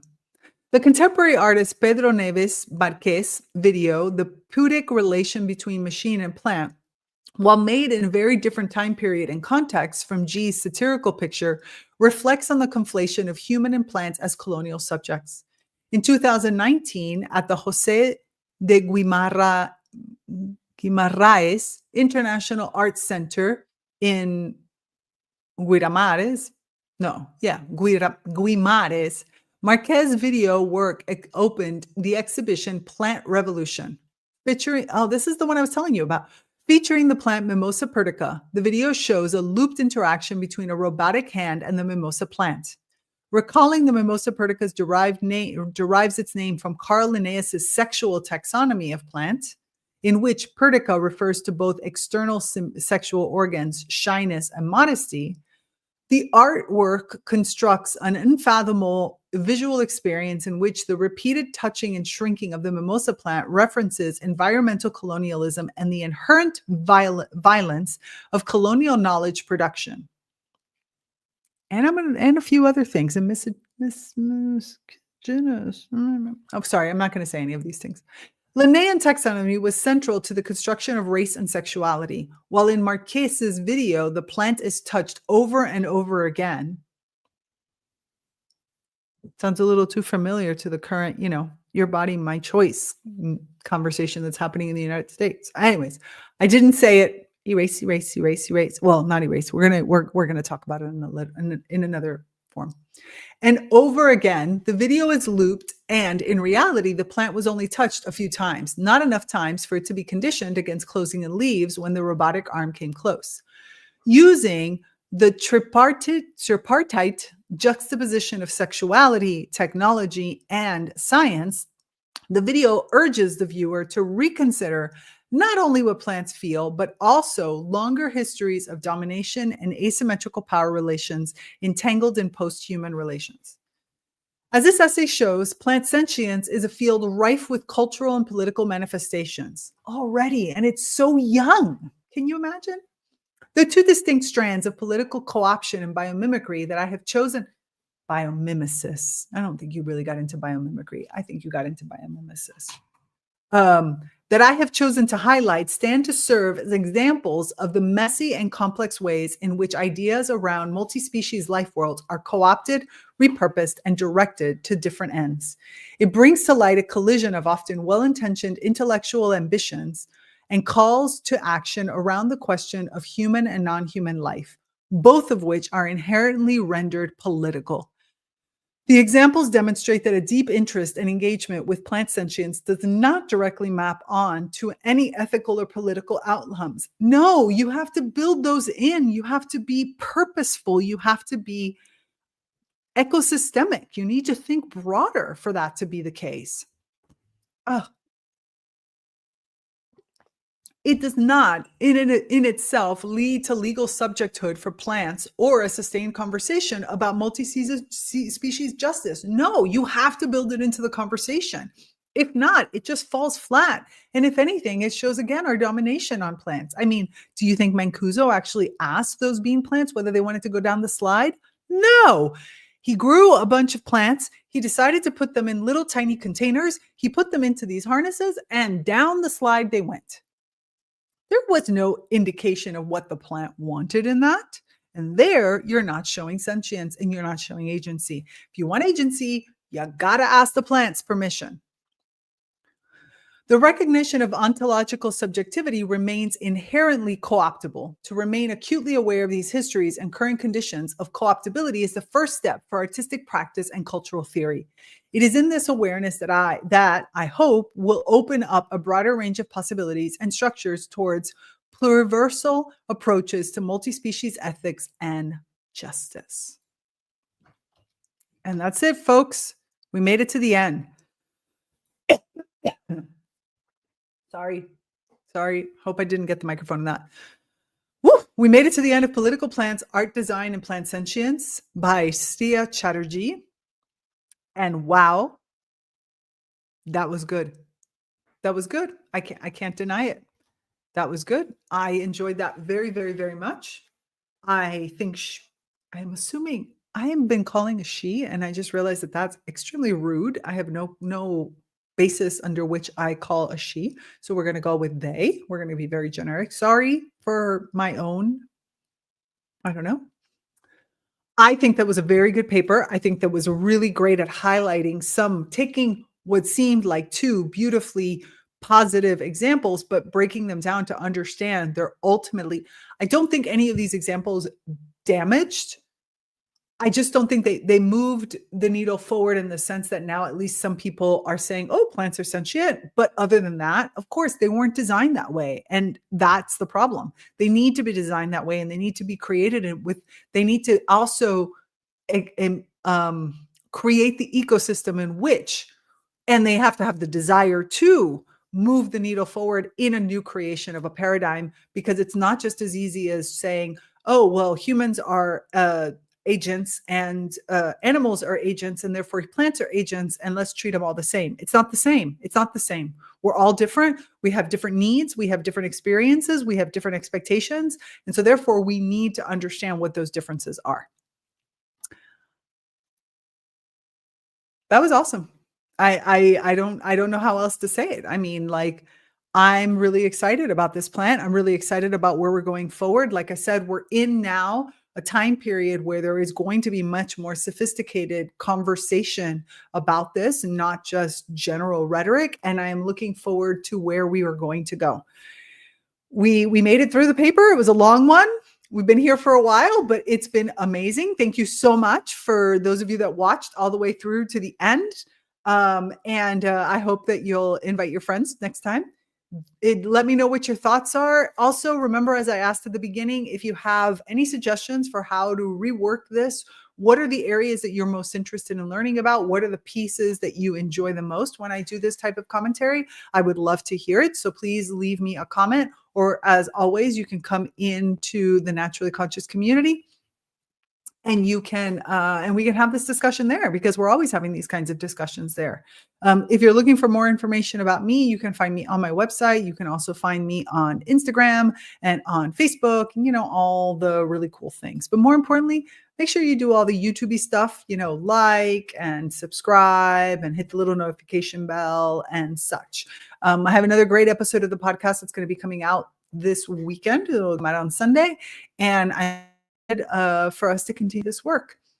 If you have any questions, you know where to find me. Most importantly, remember, resist the urge to hold back your emerging green brilliance. This is me, Tigre Gardenia. I'm out. Bye, everyone. Bye.